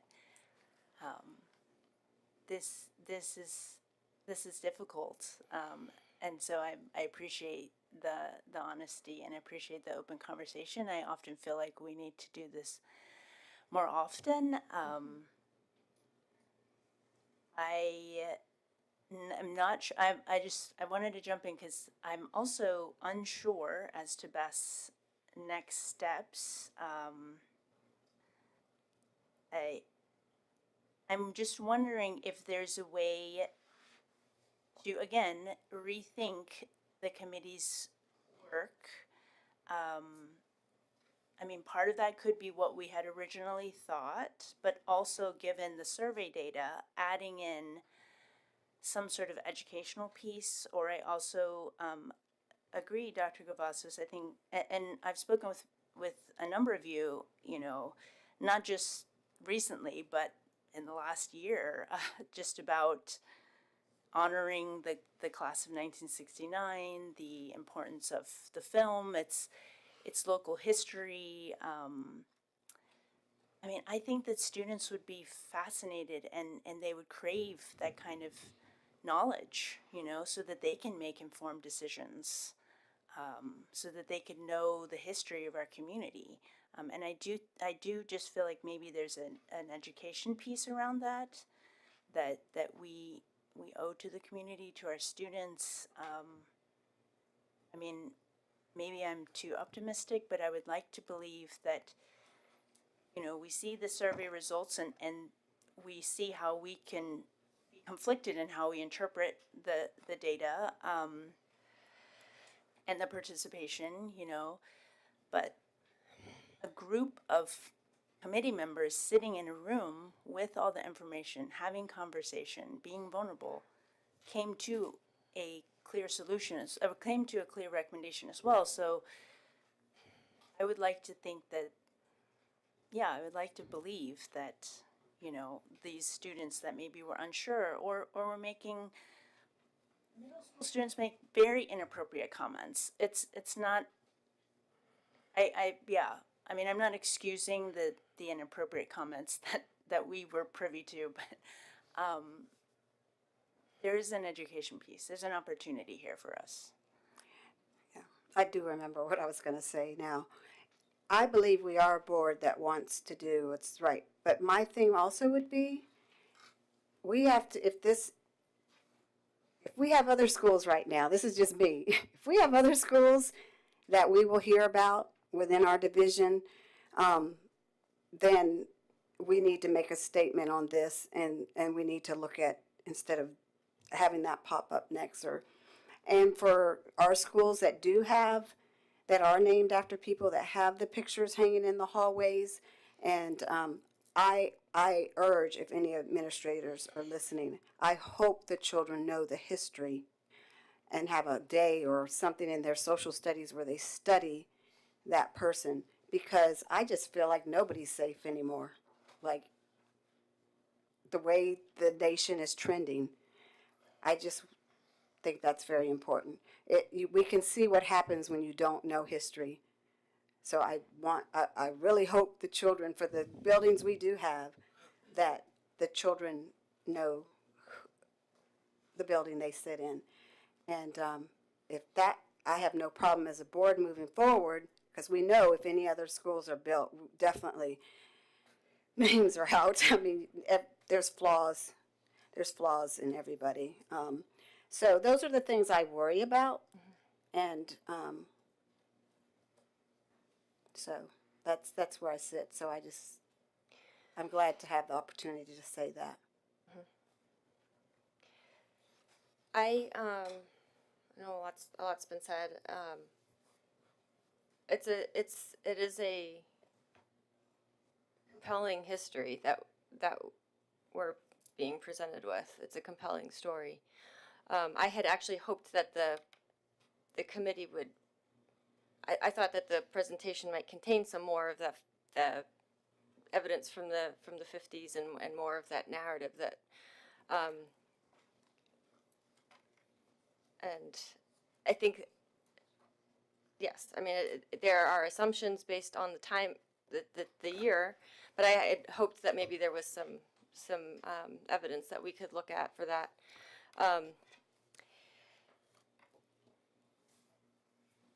And I think how you do something matters, and getting community buy-in is always more productive rather than imposing something that has been asked and the data has come back. I was surprised too, but it has come back that it is not something that community wants right now, and so we would have to also grapple with, okay, we have to think about the impact that's going to have on the school, on the current students, on the operations. If it's, I'd also hoped to see maybe something about impact on the school, what the impact on the culture of the school would be, a culture change, a rebranding would have on a school that has been struggling for a few years and has finally overcome a lot of hurdles. I thought that might be part of the report, because I'd like to know. I don't want to inadvertently present a school with something that is going to throw some things off kilter. I'm not saying it would. I just don't know. I don't know if that question was asked. It was that part of the committee discussion? How it would impact the current? The conversation we had about students was that students at James Ware Middle School are really happy and they love their school. And so the fact that they don't want to change the name of their school, if you look at the data, as you get, like, the 6th graders are more likely to want to change the name, the 7th graders less so, and the 8th graders not, right? And so if you've been in the school for 3 years, you would have that affinity to the school. If you actually looked at the parent data of people who would have a child entering the school, parent data was actually more in favor of changing the name.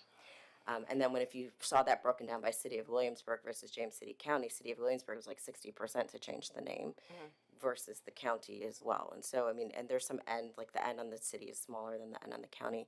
So I think, like, that's how we chalked it up, is that it is saying, like, yes, James Ware Middle School is a great school. Our kids love being there and they have an affinity to it. And so I don't know if that changes the their outcomes or anything like that. I think that's how we thought about the student data.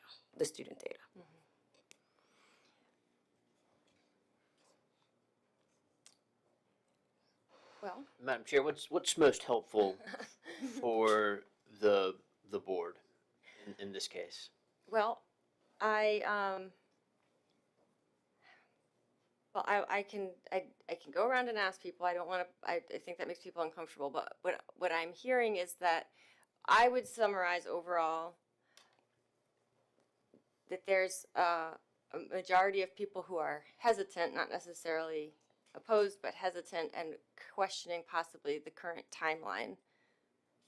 Is that accurate? Is that accurate? That it's too quick, too soon, or that it? Jen?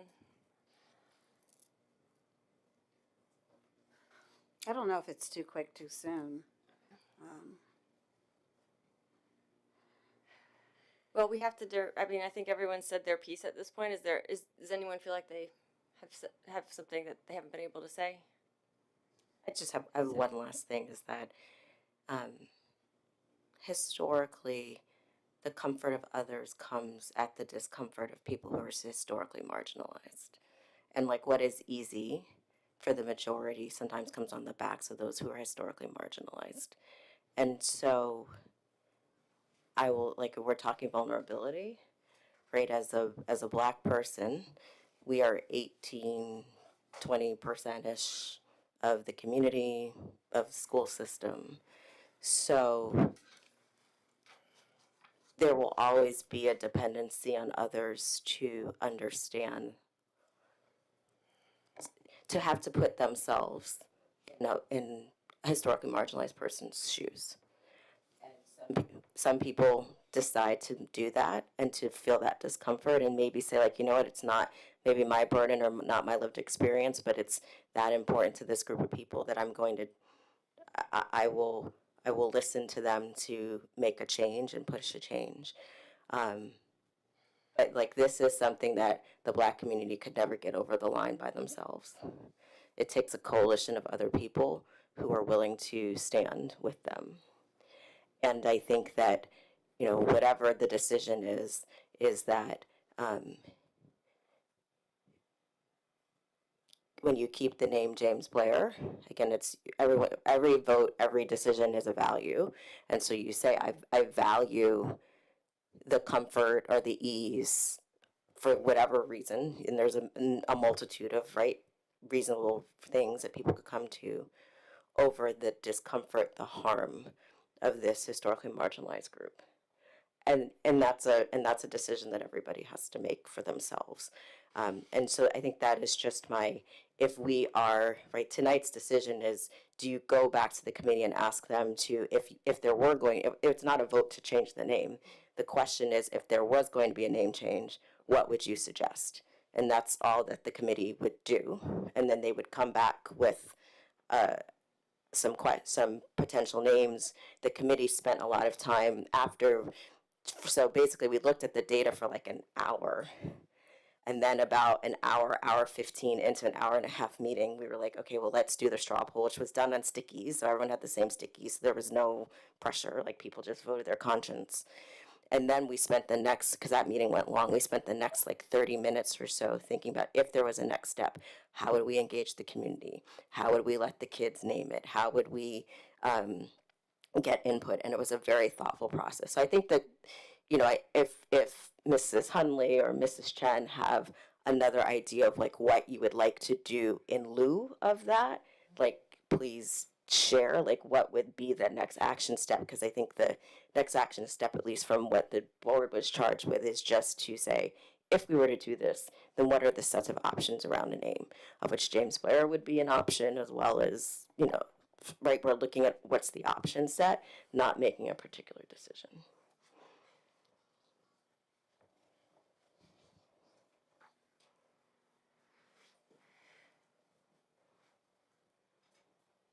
Yeah, I mean, I'll say I appreciate the committee's willingness to continue this work. I think it is important work. I was just hoping that we could also, as a board, sort of rally behind, in addition to what we had originally thought would be their next charge. I believe there's an important, as I said before, educational and opportunity piece. I don't know if it's a recommendation or something that needs to go alongside to explain the reasonings why we feel like we should be moving forward, and I want us to feel like we are comfortable and have a consensus around that. So for tonight's purposes, if you were to say move forward with the process as it's been outlined thus far, would you be comfortable moving forward, or would you not be comfortable moving forward? What exactly do you mean by that? Tonight we can thank the committee for their work thus far, and we can say, well, we're going to end the conversation for now and potentially take it up some other time while we think about it, or we can direct them to reconvene and come up with alternative name options that would be presented to us probably in May, I think. And at that point, I think there would be an actual vote would take place. So this would just be directing them to show us some alternative names.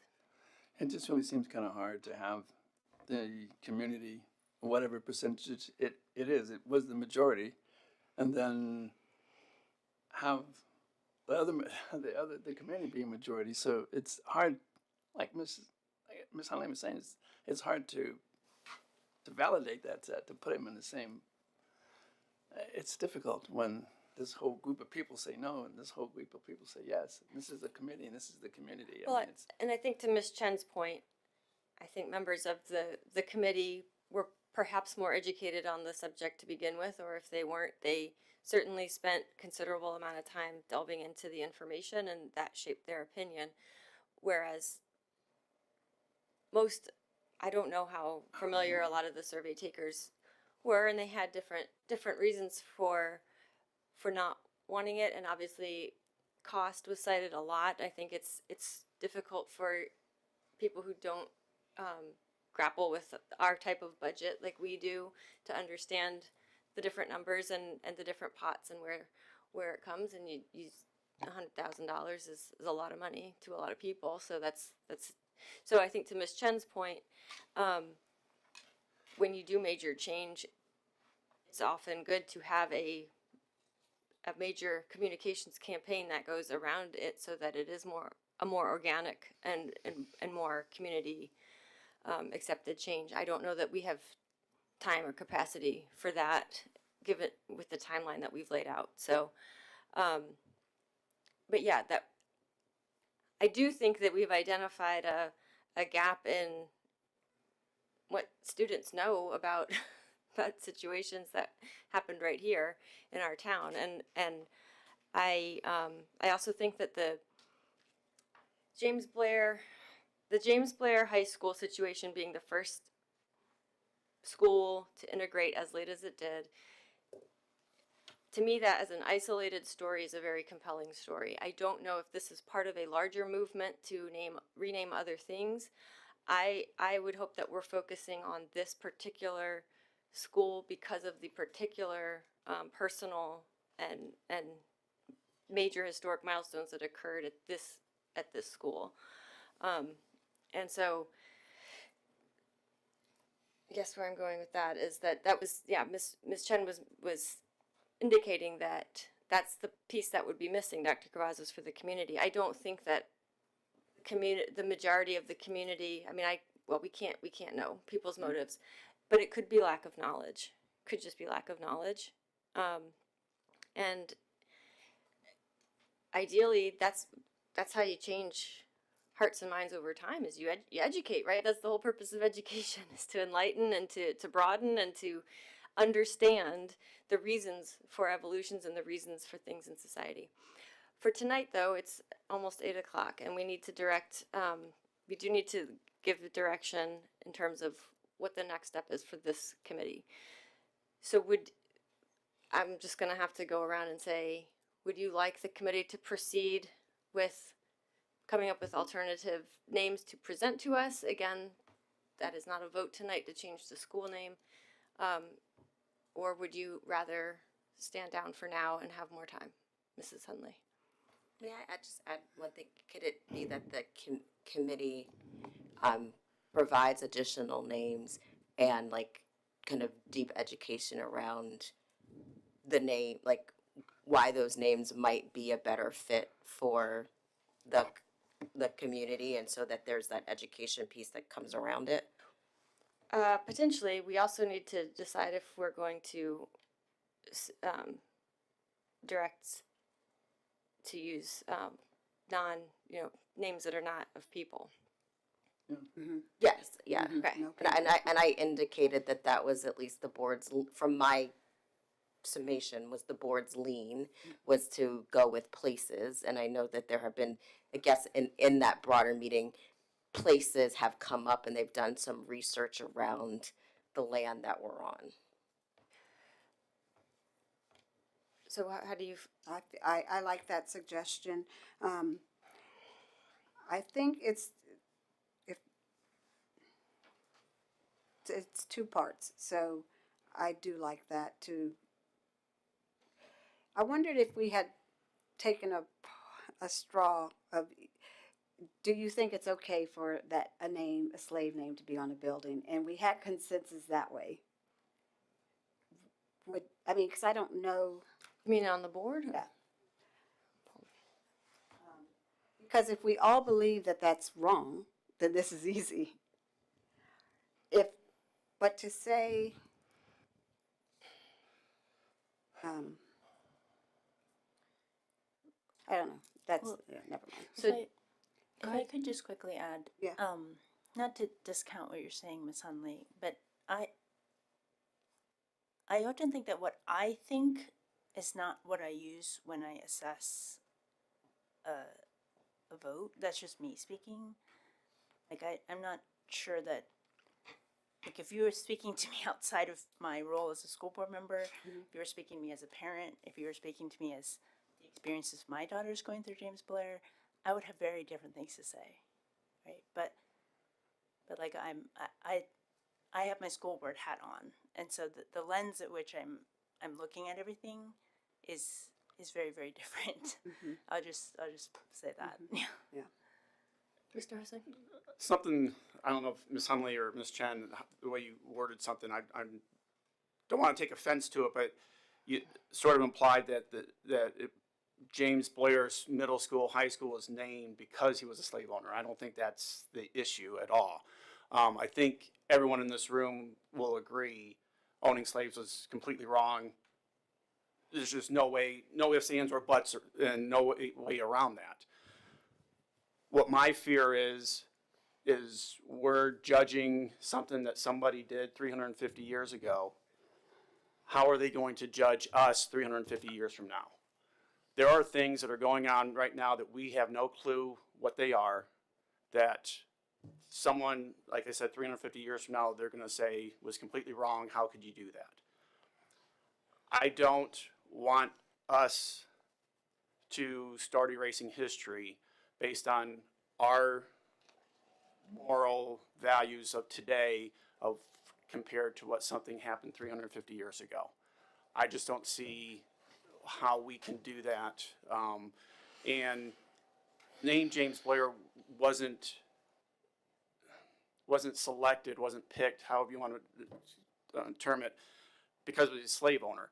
It was picked because he brought basically education to America. I don't know how many of you have done some research. He went back to England 2 or 3 times to get the charter for William and Mary. I mean, that's why we've renamed or named the school for him, is because of what he did bring in education, a different type of education to America. And for us to try to now change that, we're going to start changing names for other schools. I mean, as Ms. Hunley said, this isn't going to be a one-time event. Oh, I didn't know if it was going to be. I was just wondering, right now, can we look? That's the thing I like what. I mean, but York School Board's looking at, it has the same issue going on right now. This is going to continue to go, to keep moving forward. But that is the reason that James Blair School was named that way. We need to, I guess, remember that part of it.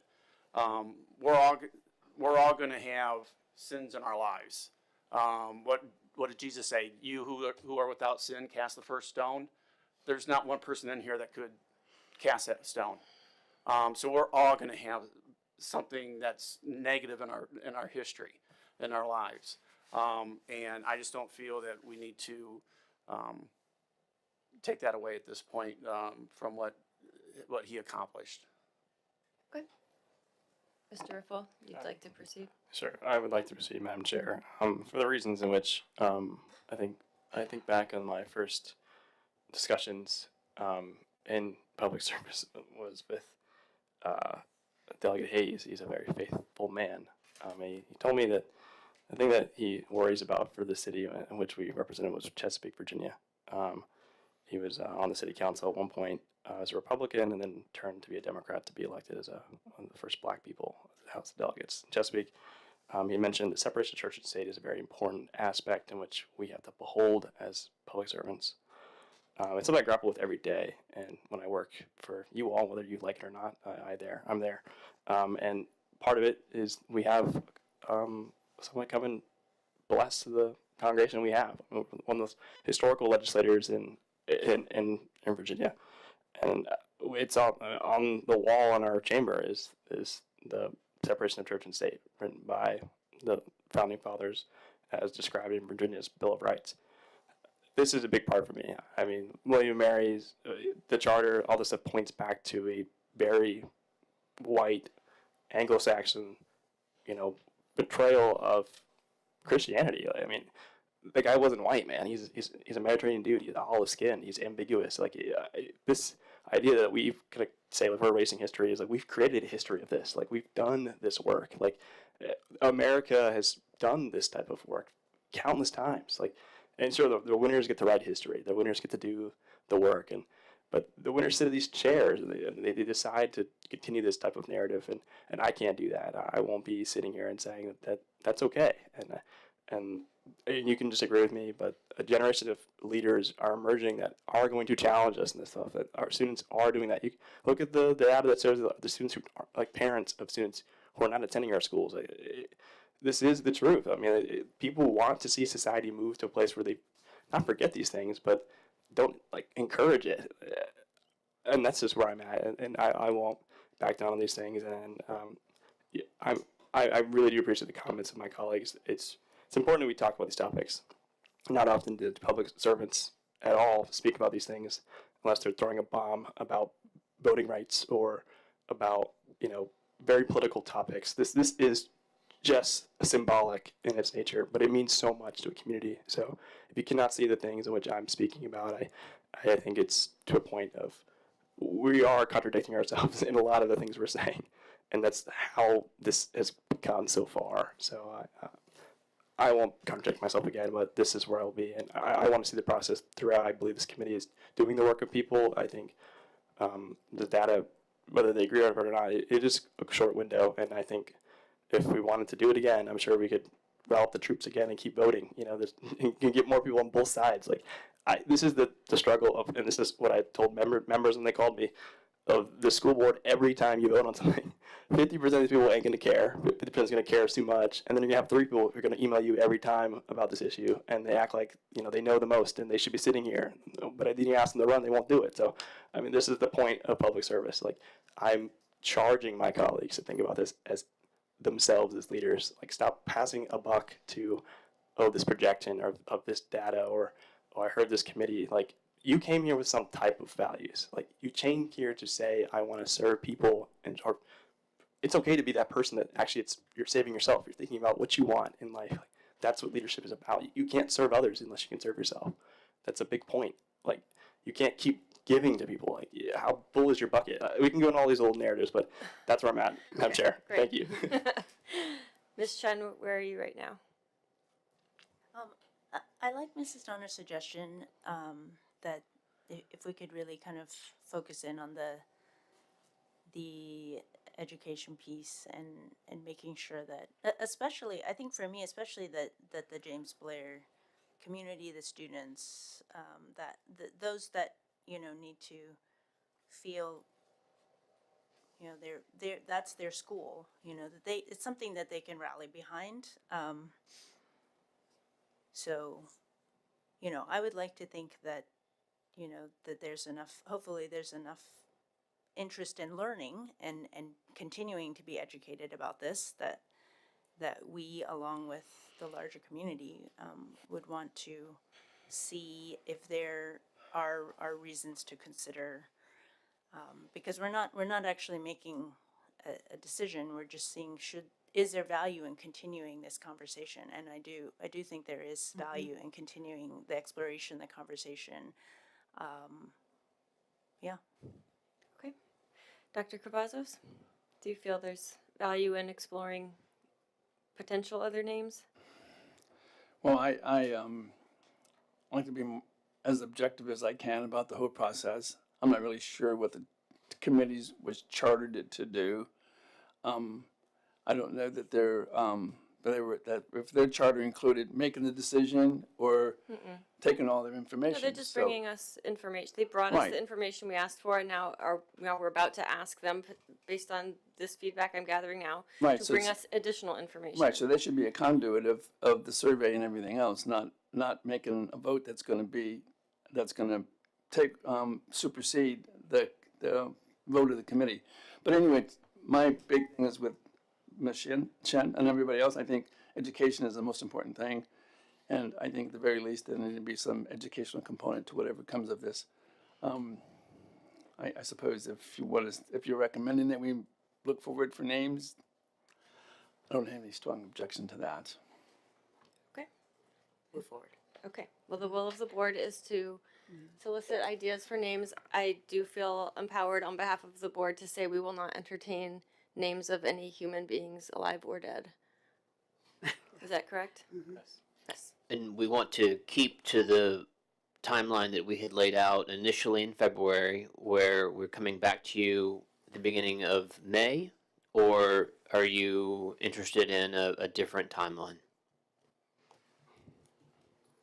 I mean, I love the calendar the way it is. Good move.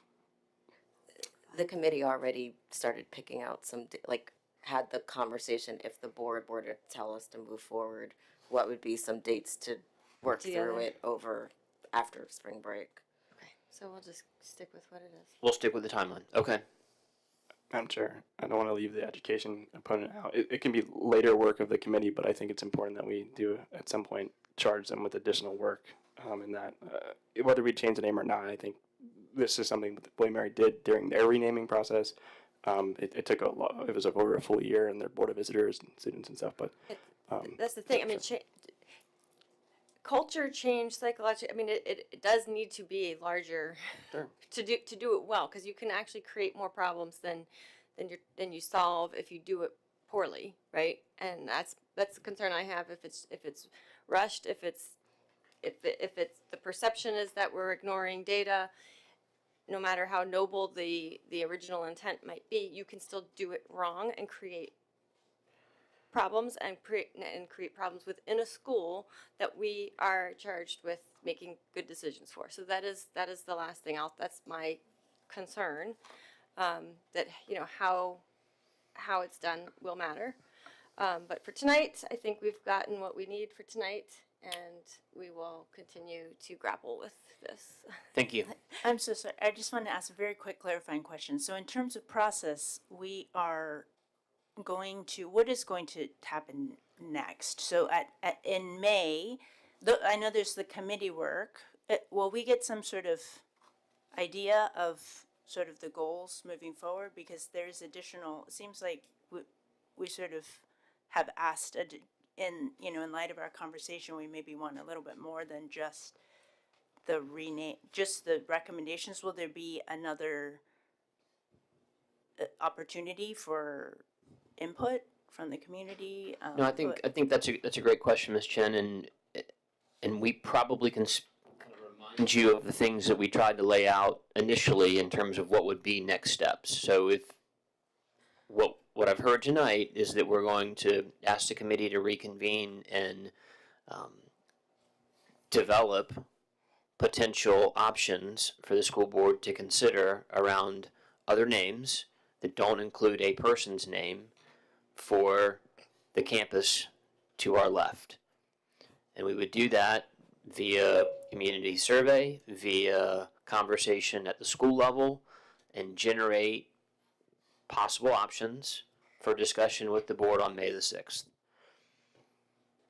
Subsequently, the board will have a determination to make on potentially related to the conversation on May 6th in the following meeting.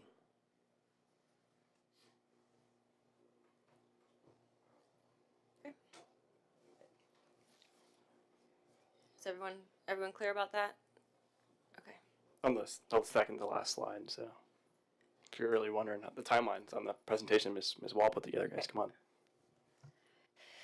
Okay, so let's do our one and only action item. Item 7.01, approval of personnel actions. Madam Chair, I move to approve the personnel actions as presented. Second, Madam Chair. Thank you, Mrs. Donner and Mr. Riffle. Mrs. Donner. Aye. Mr. Hosang. Aye. Mrs. Hunley. Aye. Mr. Riffle. Aye. Dr. Cavazos. Aye. Ms. Chen. Abstain. Mrs. Ortega. Aye. All right, board member comments. I'm gonna ask y'all to keep it short if you have something you need to say, because we just talked a lot. School boards I have go to nothing to 1 in the say. morning. What are you talking come on, about? with the 3 schools. You have your 3 things? I have Mrs. my Hunley? 3. I have my 3. You know I have my 3.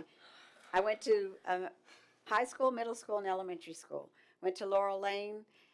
Loved that they have kind of incorporated what some of the middle and high schools do with their little nests or houses. And their 4 houses we are being positive, polite, prepared, and productive. Then I went to James Blair Middle School for the play Emma, and that was just darling. I still hope we could do something to help them with their mic system, because that was kind of distracting. And I know they're new, so it's just hard getting their sound team up to speed with what I see in the other middle schools. And then the last place I went to was Lafayette High School, and I got to tour the 900 building, and it looks really good, and I was very pleased to see those areas. So there's my 3 things. All right, thank you. Mr. Hosang? I'll make it quick. I went with Ms. Humley to Lafayette, and yeah, the 900 building looked great. The only thing that we both came out of that was over the summer, the request was if they could power wash the high school, because there was some Black stuff. black stuff, Black stuff, yeah. I saw it growing Monday. or on the side of the building. So that was the only thing that they really requested. I went to Matthew Whaley with Mr. Riffle. First of all, I want to thank Mr. Rice for the tour of Lafayette. Thank Mr. Stutt for Matthew Whaley tour. And yes, the HVAC system does need to be replaced in that building. And the only issue we have, not necessarily with the HVAC, but since it's in Colonial Williamsburg historical area, we've got to be careful. Historic HVAC? Yes, Colonial exactly. HVAC? So if we have a historic HVAC. I stand. All right, thank you, Mr. Hosang. We went to Coswa, and that was awesome. It was cool to kind of actually do what Ms. Jen wants us to talk and hang out with our colleagues. So sorry, Ms. Jen, you didn't get to go. I went to Matthew Whaley with Mr. Hosang, and then I went to War Hill with Ms. Jen. That was pretty fun, and it was good to see our schools and kind of 2 different dynamics, like one of the oldest schools and the newest schools in our division. I do want to share my disappointment. I don't know. I won't put words in Dr. Keever's mouth, but I think of what was said during our superintendent's report is a little bit disappointing for how the localities are handling our budget, handling the way that they're saying that they value education. There is a charge to do the formula stuff, and I don't believe either locality is doing their part in either of those things.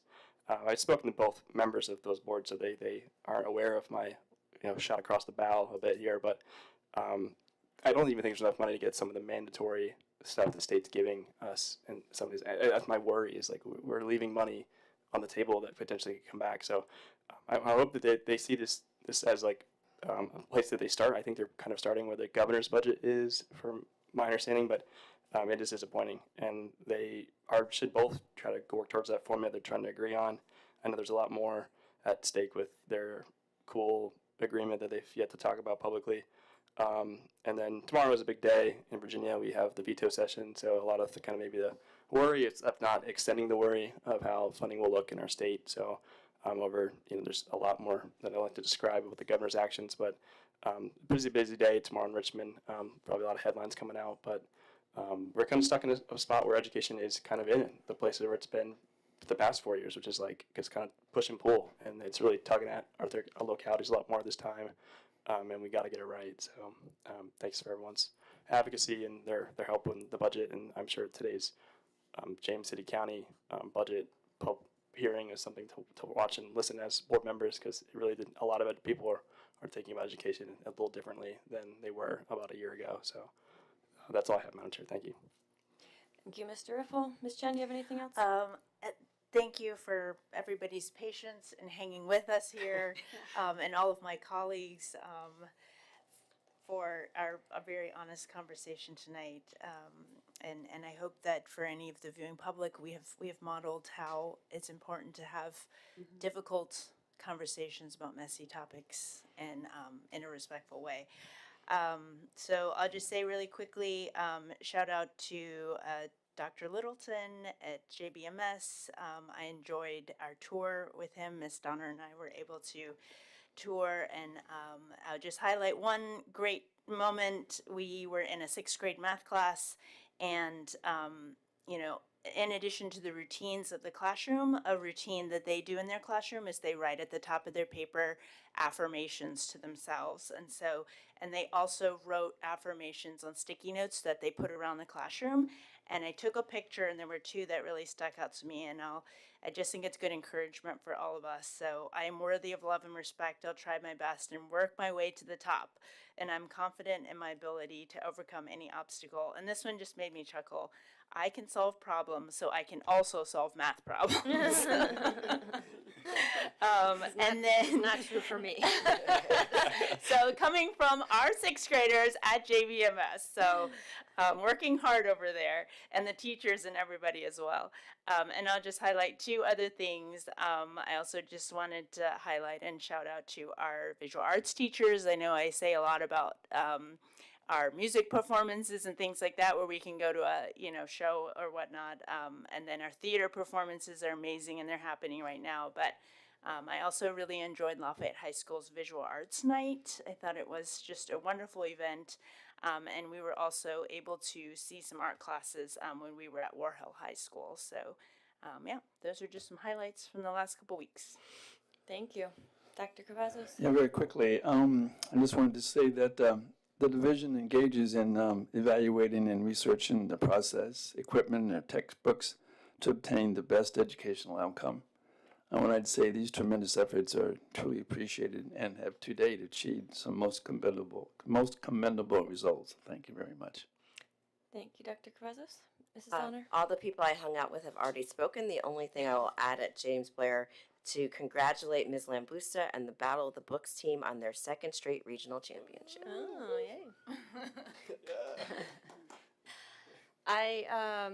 I'm going to do you all a favor. I don't have a whole lot to say. I'm a little fried, but I do want to thank you all for the conversation tonight. I think that I think it was valuable and necessary, and I think it went the way it's supposed to go. So thank you. Upcoming events, policy committee. Oh. It's back. It's back. You enjoyed the reprieve, evidently. I got used to that. I was like, that's meeting a week. We'll try to continue to spread them out on your behalf. Policy committee will meet on April 14th at 8:30 a.m. in room 203 of the school board and central office. Special education advisory committee will meet on 4/16/25 at 5 p.m. in room 300 of the annex. Our next meeting is on April 15th. Closed session begins at 6 p.m. here in room 300. Regular meeting at 6:30 p.m. in the James Blair Middle School Gymnasium. And then in May, our closed session begins on May 6th at 3:45 in room 300, followed by work session and action items. Also May 6th at 4:30 p.m. in room 300. Our agenda is set for the next regular meeting. And with Happy spring break to everybody. and happy spring break to everybody. We are adjourned.